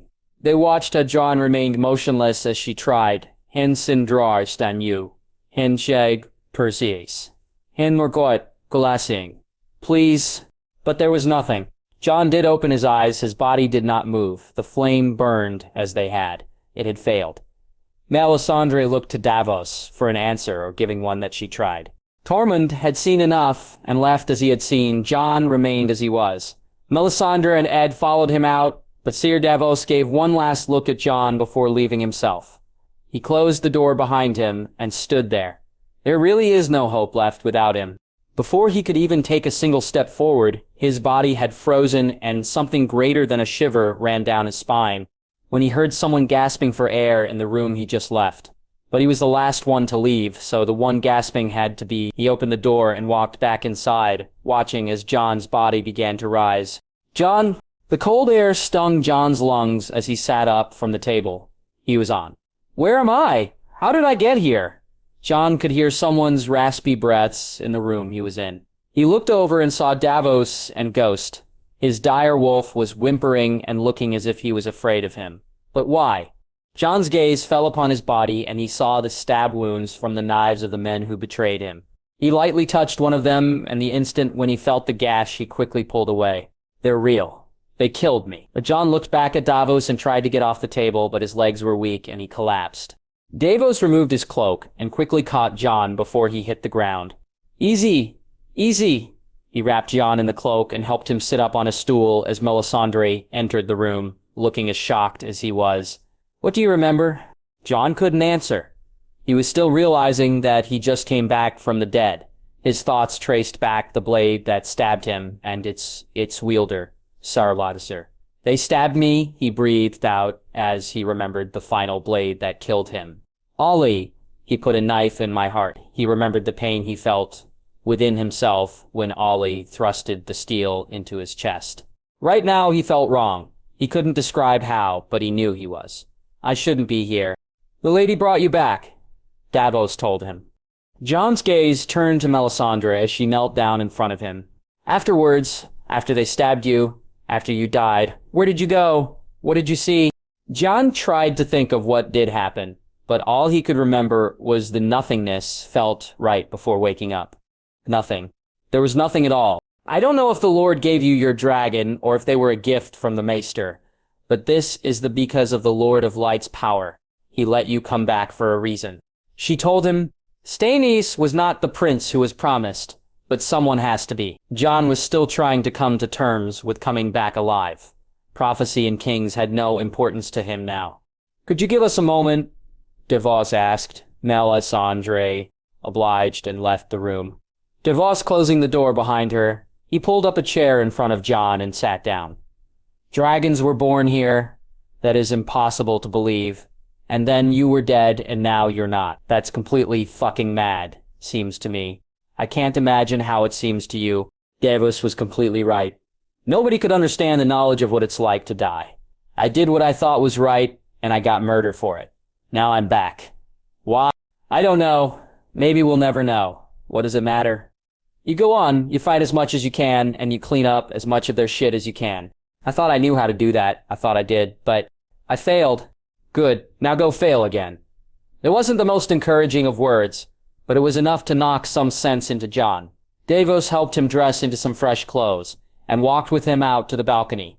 Ghost followed next to Jon, being as faithful a companion as he always was. Jon could see all the men present gathering around in the courtyard, looking at him with disbelief, marvel, and even fear, just as they did when the dragons were born and crawled onto him. He slowly walked down the steps into the training yard and watched as men moved out of his way. He found himself approached by Tormund, who had all the emotions they had. They think you're some kind of god. The man who returned from the dead. I'm not a god, Jon immediately shot back at Tormund. The last thing he wanted were people starting to worship him. I know that, Tormund said, wide-eyed as he got close to him. I saw your pecker. What kind of god would have a pecker that small? Jon smiled, knowing that Tormund would still make a joke out of this. He was embraced by Tormund tightly and released after his friend heard him grunt from the pain of the stabs. June's gaze found Ed, and he immediately walked over, meeting him with a hug. Oh, your eyes are still brown, Ed commented. Is that still you in there? I think so. To be honest, Jon wasn't sure. Is anybody the same person they were after they die and come back to life? He would have to wait and see if he was, Hold off on burning my body for now. Summit had chuckled at that. That's funny. He suddenly looked concerned. Sure, that's still you in there. Jon laughed with him, glad he didn't change even though he might have. Before they could continue, a brother above the gates called out to everyone, "Open the gates." Everyone's attention turned to the gates. When they opened, a group of free folk entered Castle Black. They were followed by a horse pulling a wagon and a giant. Jon recognized the giant. It was Magga the Mighty. He was injured during the assault on the gate and forced to retreat when he failed to lift the gate open in time. He carried something in his right arm. Jon recognized the wagon and approached the wildling that led them. The man had an owl perched on his shoulder. "Lord Snow," he said. He looked around and his expression changed. Why's everyone looking like they've never seen a giant before? Jon looked over at the wagon and saw the cages in the back and that they were empty. "Where did you—" The wildling looked up at Magga. The giant approached Jon and lowered his body, revealing what he carried. Jon looked and saw Grenn's body, void of any life. "What happened?" "I tried to warn him, but I'm afraid my owl can only screech," the wildling told him. "You're a warg." "Aye, name's Cullig. We came through the wall at Eastwatch on our way to join the other free folk. I was scouting ahead when I noticed a group of raiders near the torches. They were waiting to see if your brother, Crow, would enter the castle. I did what I could keep him from going, but what can you do as an owl?" "So they trapped him in the torches?" "No, I finally managed to get him to see from the ramparts. He was able to get out of the castle, but an arrow knocked him off his wagon. They surrounded him, but he didn't die easy. Killed 5 of them himself before they brought him down. 6 if you include one he ran over with the wagon." Jon looked over at Grenn one last time, proud that he was as stubborn to die as he was to train.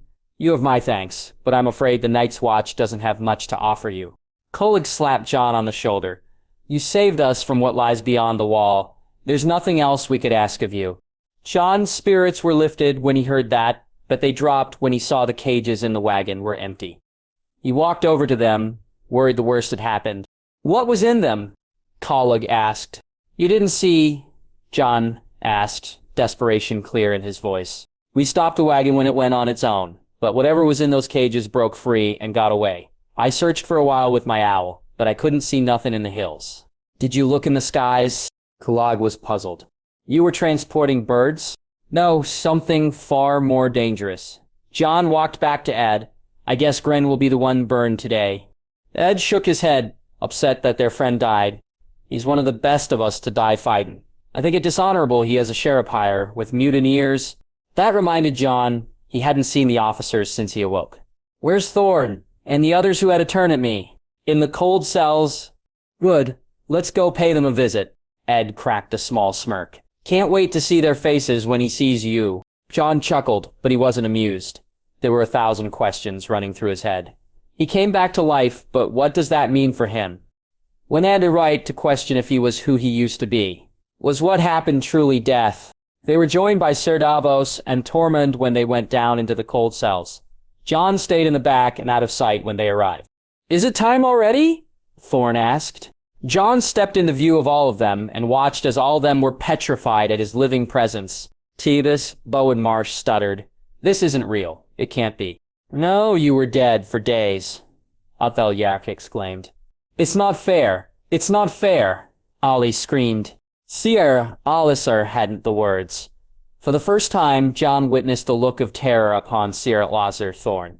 Jon wanted to shout at them. He wanted to beat them all bloody. He wanted to keep them in the cells until their skin turned to ice. Instead of any of that, he didn't say anything. He just left. The pyre meant for Jon was used for Grenn and those who died fighting for Sir Lazar instead.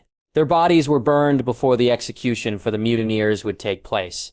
The flames of the pyre rose higher and burned brighter that morning than they had ever before. Jon was inside his room after the burning, looking upon his tunic that had that marks of the knives that killed him. There was a knock on his door before it opened. Ed walked into the room. "It's time." Jon couldn't wait for those words to be said, but at the same time wished they could be delayed. He stood up and set his ruined leather tunic on the table next to him and retrieved Longclaw. Sometimes he hated the philosophy his father taught him and his brothers. He had to pass the sentence, and he had to swing the sword. He followed Ed outside to the courtyard, making his way through free folk and his brothers of the watch. Jon came face to face with the traitors. all lined up standing on barrels with nooses around their necks. If you have any last words, now is the time. Jon declared as he faced each one of them. You shouldn't be alive. Bowen Marsh said, still terrified of Jon. It's not right. Jon looked straight into his eyes. Neither was killing me. He walked over to Othel Yarwick to hear his words. My mother is still living in the White Harbor. Could you write to her? Tell her I died fighting the Wildlings. Jon said nothing. He wouldn't lie for a traitor, but he would not dishonor a man who served more years than he and faithfully until now. He would only say that he died. Jon was now facing the only person he wished to die a long time ago. Now he would get to see it happen, but it didn't feel satisfying. I had a choice, Lord Commander, Sierra Lazier started. Betray you or betray the Night's Watch. Those dragons might have chosen you, but you brought an army of wildlings into our lands, an army of murderers and raiders. They chose wrong. If I had to do it all over, knowing where I'd end up, I'd pray I'd make the right choice again only sooner. I'm sure you would, Sir Lazier. Jon wanted to say many things to this man, but he would not dishonor himself in front of everyone. He would fall to be like the men about to die. I fought. I lost. Now I rest. But you, Lord Snow, you'll be fighting their battles forever. Saslier held his head up as if to be proud of being hanged. But Jon could see through him as a man of a family bested by the Starks in years past. It angered him greatly that a man with the blood of House Stark would be the one to end his time in the world. Jon was facing the last one. Ollie? He didn't say anything him. Ollie only gave Jon a look of anger and disgust. Jon walked away from them all and drew Longclaw from its scabbard. He held it next to the rope that kept the traitors from hanging. He hesitated. He was tired of all the death. The man who passes the sentence should swing the sword. Those words his father said that day he executed the deserter had stuck to him ever since. Jon finally swung his blade down and cut the rope. The next thing he heard was the snaps of ropes and gagging of men. He waited until the noises stopped before turning around and seeing them all pale-faced and dead. Jon sheathed Longclaw and stood next to Ed. We should burn the bodies and look for the dragons. You should burn them. I'll find the dragons. Jon removed his black cloak and handed it to Ed, who took it, looking confused. What do you want me to do with this? Wear it, burn it. Whatever you want. You have Castle Black. Ed's face turned from confused to concerned as Jon walked away from the hanged men. My watch has ended. Sansa... Castle Black had not been what Sansa had expected. She expected something resembling Winterfell, but what she saw was a poor excuse for a fort that looked like it could barely house 200 men. The place almost looked insulting to the grandeur. If the wall... Halt! A scrawny man in black called out from the portcullis of the castle. Who goes there? He had a bow and arrow at the ready, as if expecting trouble. It was confusing, given that he was threatened by a warrior woman, her squire, and a lady. Brienne shouted back at him, My name is Brienne of Tarth. I demand an audience with Lord Commander Jon Snow and request that you open the gates to us. We are in great need of food and rest. What business do you have, Lord Snow? He asked as another man joined him, but this one was not in Night's Watch garb. He was covered in furs. He was a wildling. Before Brienne could respond, Sansa became tired of this and revealed her business.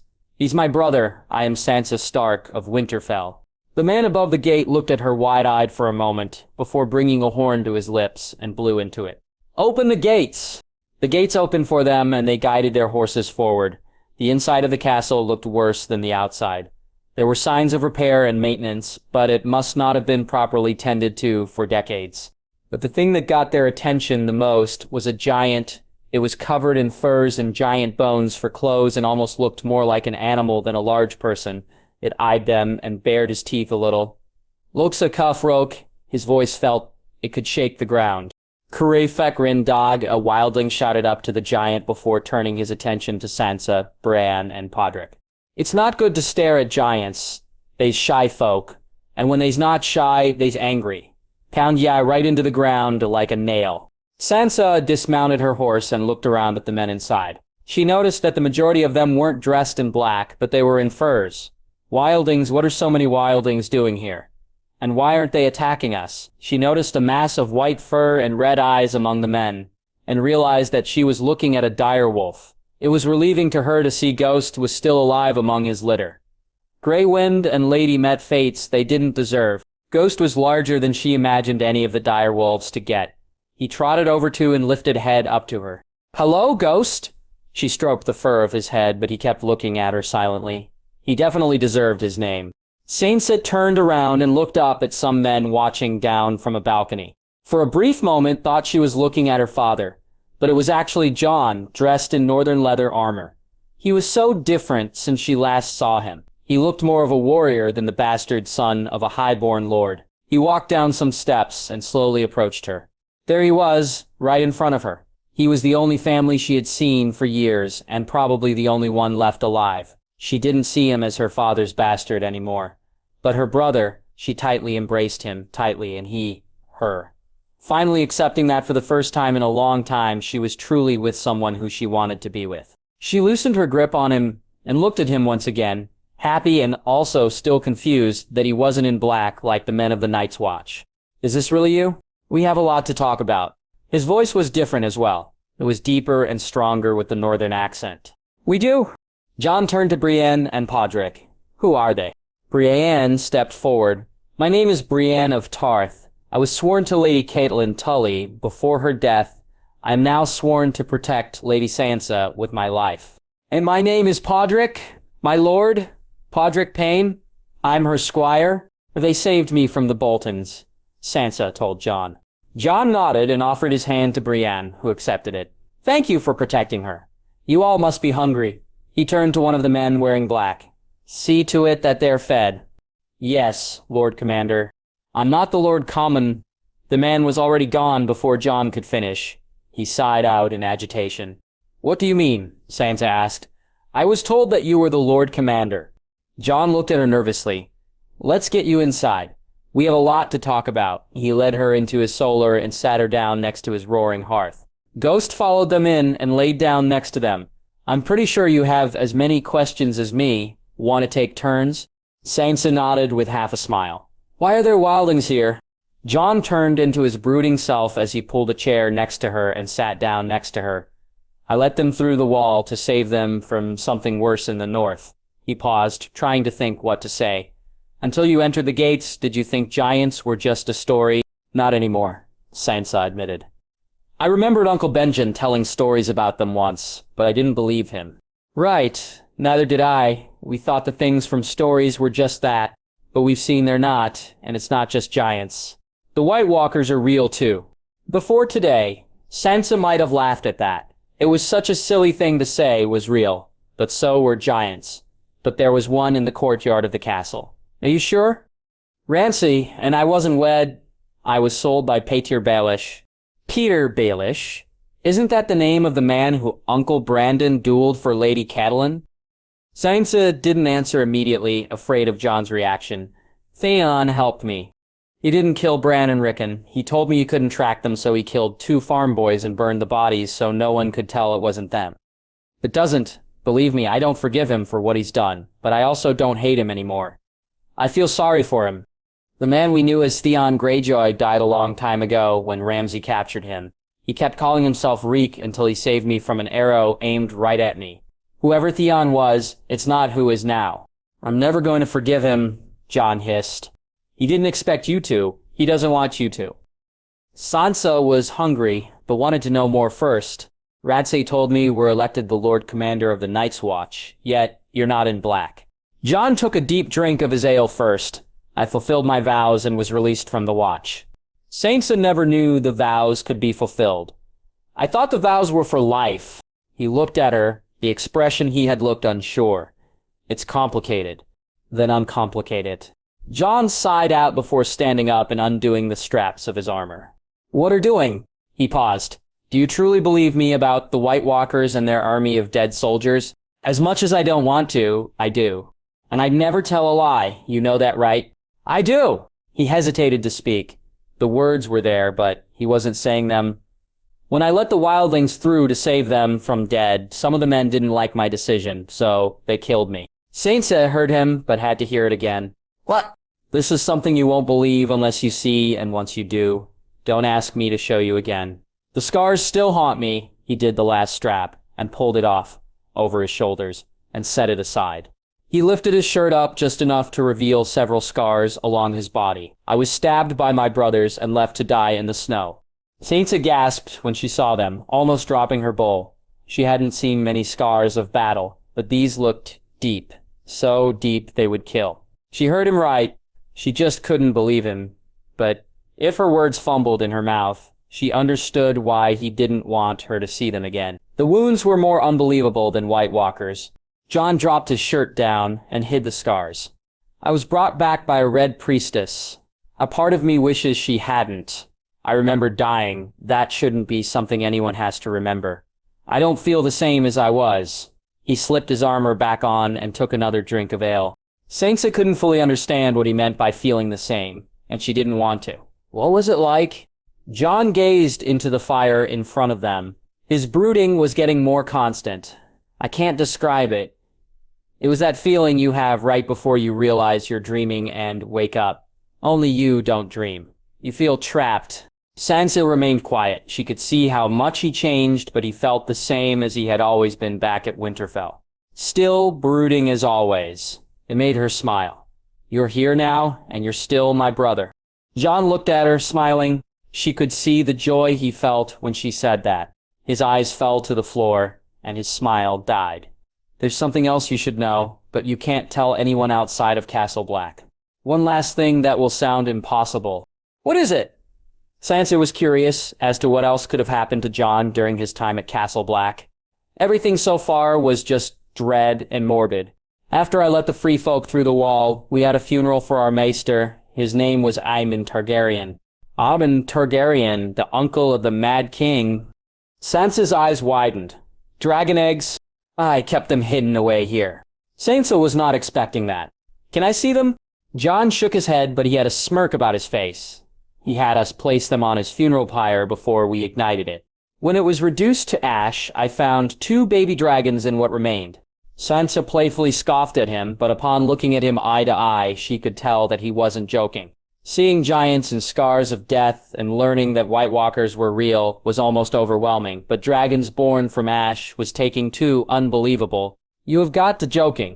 I wish I was, but I'm not. Ask any man of the watch here. They'll tell you the same thing. I'd show them to you, but they're gone now. His voice sounded distressed. Considering everything going on and everything she was learning, she could not believe him. Did they die? Jon shook his head. I wasn't in the best position to keep them here, so I tried to have them sent to the Targaryen queen in Essos. But the man I sent was attacked and the dragons escaped. Now, I have no idea where they could be. Just like our brothers in Arya, Sansa was very amazed at him and he's faced at the wall. There was more magic happening here in the north than in the whole world. I've heard about her when I was in King's Landing. People kept saying she has dragons. Only a few believe that. I heard that Tywin Lannister believed it, which meant it had to be true. That man wouldn't believe in rumors unless they were absolutely true. Sansa finally felt her hunger get the better of her. She lifted her bowl to her lips and drank its contents. It was nice and warm. It's good soup.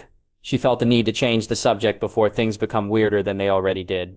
Do you remember those kidney pies old Nan used to make? With the peas and onions. The memory brought smiles to their faces, but not for very long. We never should have left Winterfell. The day they left home, everything in their lives began down the path of catastrophe. Don't you wish we could go back to the day we left? I want to scream at myself, don't go, you idiot. How could know what would have happened? Before I took my vows, I started to suspect unbelievable things were beyond the wall, but I never imagined White Walkers and dragons. I saw what Joffrey really was on the road. I didn't let myself accept it, and Lady died because of it. I'm glad that Ghost is still with you. Ghost's head perked up at the mention of his name. Sansa gave him a little scratch behind the ears. I spent a lot of time thinking about what an ass I was to you. I wish I could change everything. We were children, he assured her. I was awful, just admit it.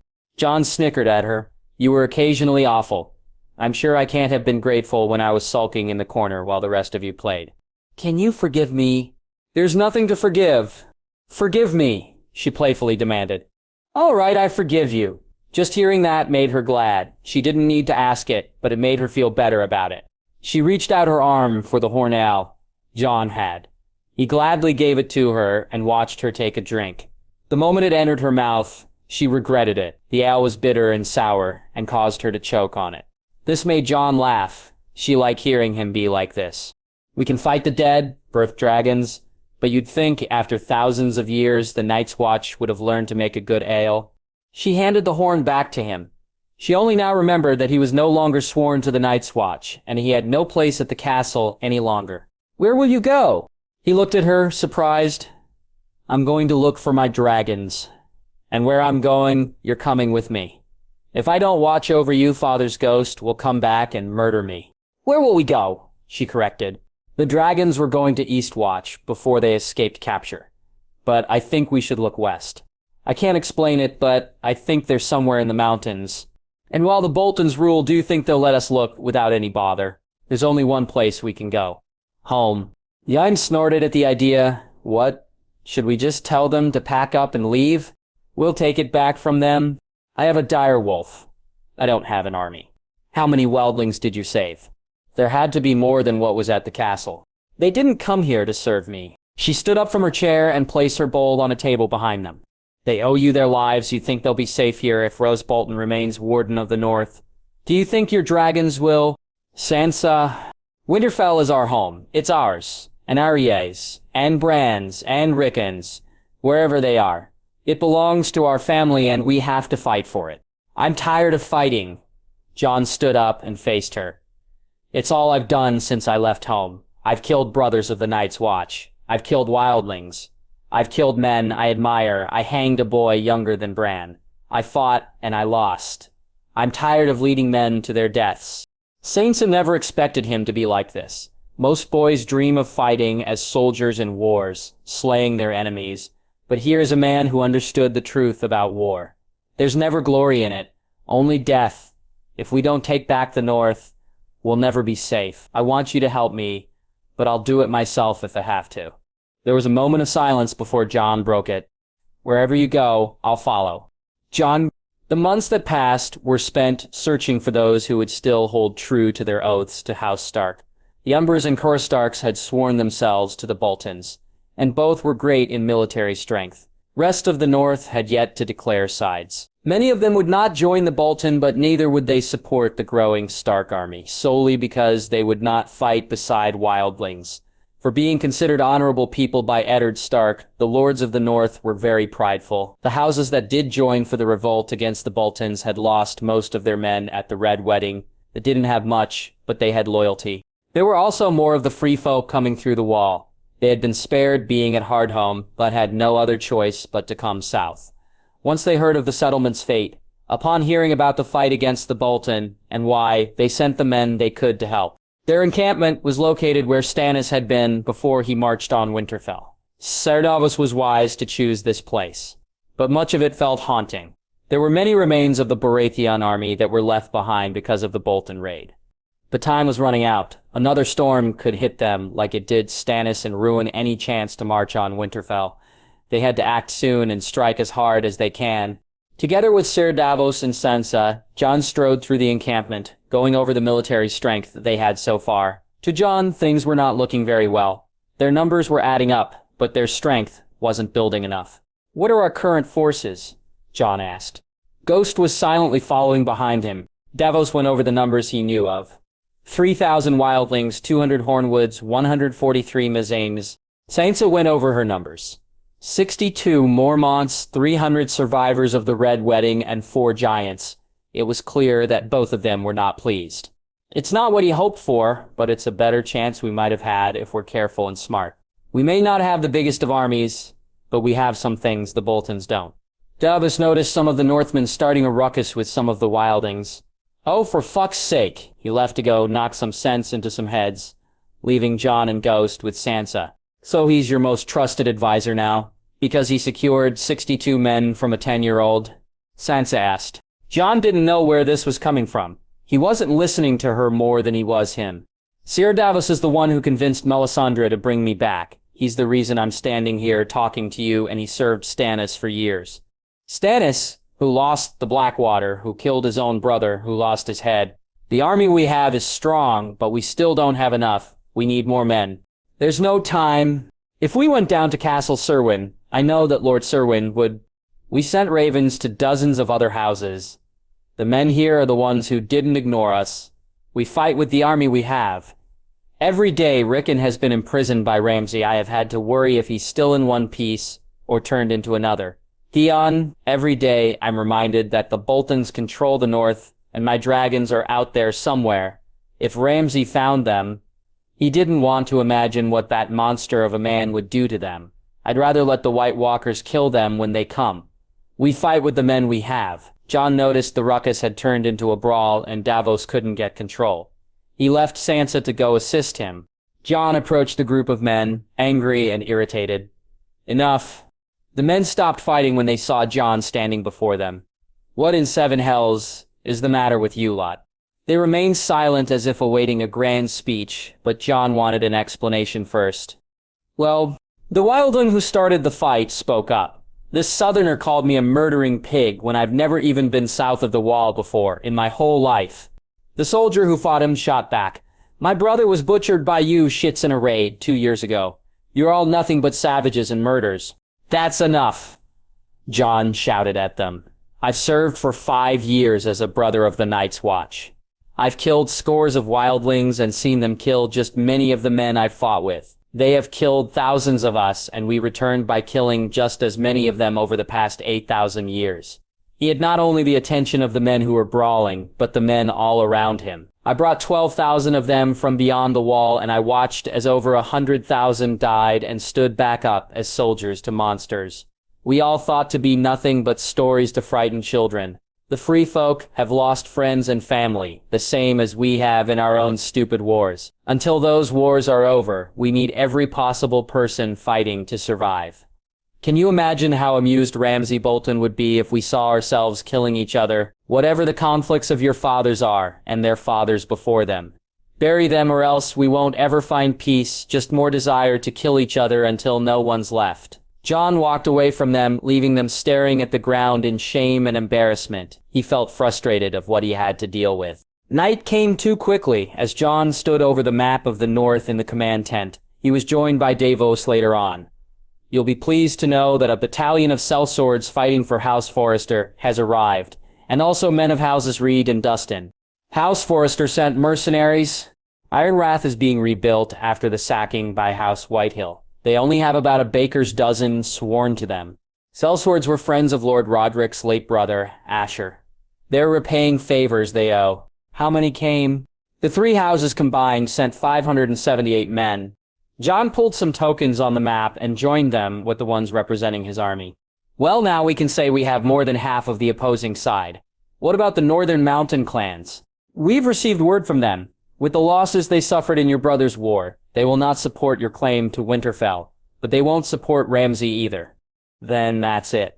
He looked up at Davos while tossing aside the remaining tokens off of the map. 4,383 men and 4 giants against 8,000. There is something else you should know. Davos took a few steps closer to Jon and spoke softer. One of the mountain clans sent word that a farmer's livestock was burned a few days ago. He said that when the fire started, he could see 2 large birds flying and screeching in the sky and claiming they were what ignited his animals. If they weren't dragons, then I'm not sure what to make of it. You said they were large. Did the message say how big they were? If they were growing, then soon, what Jon feared might become true. Farms could only be the beginning of what they burn. It didn't specify, but if they grow as fast as you've told me, I wouldn't be shocked if they were bigger than your wolf. That's impossible. They only hatched 7 months ago. And yet, they are able to set an entire farm ablaze. Jon looked over at the mountains on the map that were north of Winterfell. He wanted to find his dragons, but he hadn't the time, nor the freedom to do so. Tomorrow would be the parley with Ramsay. We better win the battle then, mustn't we? Jon had retired for the evening when the darkness of night covered the lands. Despite the hour, he was restless and troubled. He had many things on his mind. The army of the dead, the north, Ramsay Bolton, and then his dragons. Yergis and Laeris were out there somewhere, and it irritated him greatly. While sitting on the furs of his bed, Jon brought a candle and set it nearby to use its light for reading. He was never one for books, as Sam was, but the books Maester Aemon had in his personal possession had much to teach about dragons. The only problem was Jon hardly understood any of it. It was like trying to teach himself a new language, and that wasn't including memorizing the phrase in High Valyrian. Dragon, Zaldrazes. The pronunciation of each word felt strange against his northern accent. He'd never heard any of it spoken before, so did not know what it meant to let's see, dragonglass, or as it is known as frozen fire, Xerdes Perses in High Valyrian, is to be created from the fires of the 14 flames of Valyria. But stories suggest it was created as a gift by first dragons to breathe fire. That sounded more like legend than history. He didn't know how far back dragons existed, but Sam had said that the children of the forest used dragonglass weapons, and they dated back thousands of years even before the Age of Heroes. Jon scanned over the texts and notes until one word in particular caught his attention. Dracarys translates to dragonfire. The word used by dragon lords on their dragons to command their fire. Dracarys. That word had a certain resonance with him when he said it. He felt the pronunciation to be perfect for once. Jon turned his head to Ghost, who was resting at the foot of the bed. "What do you think, boy?" Ghost didn't move at all. He just kept sleeping. Jon felt tired just watching his dire wolf and decided to follow his example. He set the book aside and decided to rest. He slept peacefully that night, even with the events that were about to transpire. His mind fell into dreams of a kind he never had before. He was atop a mountain, looking out to the lands around him. The same thoughts running across his head, but the voice that said them wasn't his. Where is father? Where is father? Where is father? He felt scared and alone, but he also felt warm. It was coming from inside of him, and something next to him. He looked over and saw Leoras sleeping. He walked over next to Will and laid with her, tired and wanting to sleep. When curled up next to Leoras, something whipped him in the face. It was long and white, a tail, Lurkrys's tail. But when he followed it to try and see her, he found the tail connected to himself. He was Lurkrys. He wanted to say something, but he couldn't. He wanted to find them, but he didn't know where they were in the mountains. As he could feel Lurkrys drift away to sleep, his connection with her faded. The only thing he managed to think of what to tell them, over here. Jon woke up, sweat covered his body. One of his guards had peeked in as if he was about to wake him up. "My lord, Lady Stark, and Sir Davos are waiting for you." "I'll be a moment," he nodded. Jon left his tent a few minutes later, still dressing. He strapped on his van braces and pulled his cloak over his shoulders. He walked over to Davos and Sansa, who were already on their horses ready to go. "It's time," Davos said. Jon tied his hair up before mounting his horse. They were joined by the other lords and ladies who committed their men to them. Ramsay's face had a large grin on it, and Jon knew it wasn't a false one. His gaze was fixed on Sansa. "My beloved wife, I've missed you terribly." His pale eyes turned over to Jon. "Thank you for returning Lady Bolton safe. Now dismount and kneel before me. Surrender your army and proclaim me the true Lord of Winterfell and Warden of the North. I will pardon you for deserting the Night's Watch. I will pardon these treasonous lords for betraying my house." Nobody said anything. "Come, bastard, and I'm the king of Westeros," Jon thought mockingly. His response, however, was not so. "You're right. There's no need for a battle.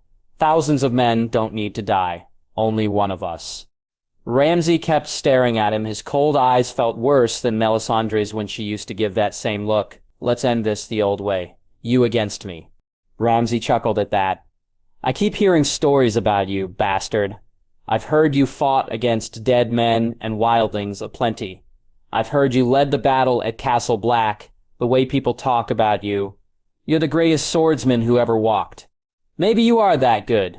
Maybe not. I don't know if I'd beat you, but I do know that my army will beat yours. I have 8,000 have. What? Half that? Just over?"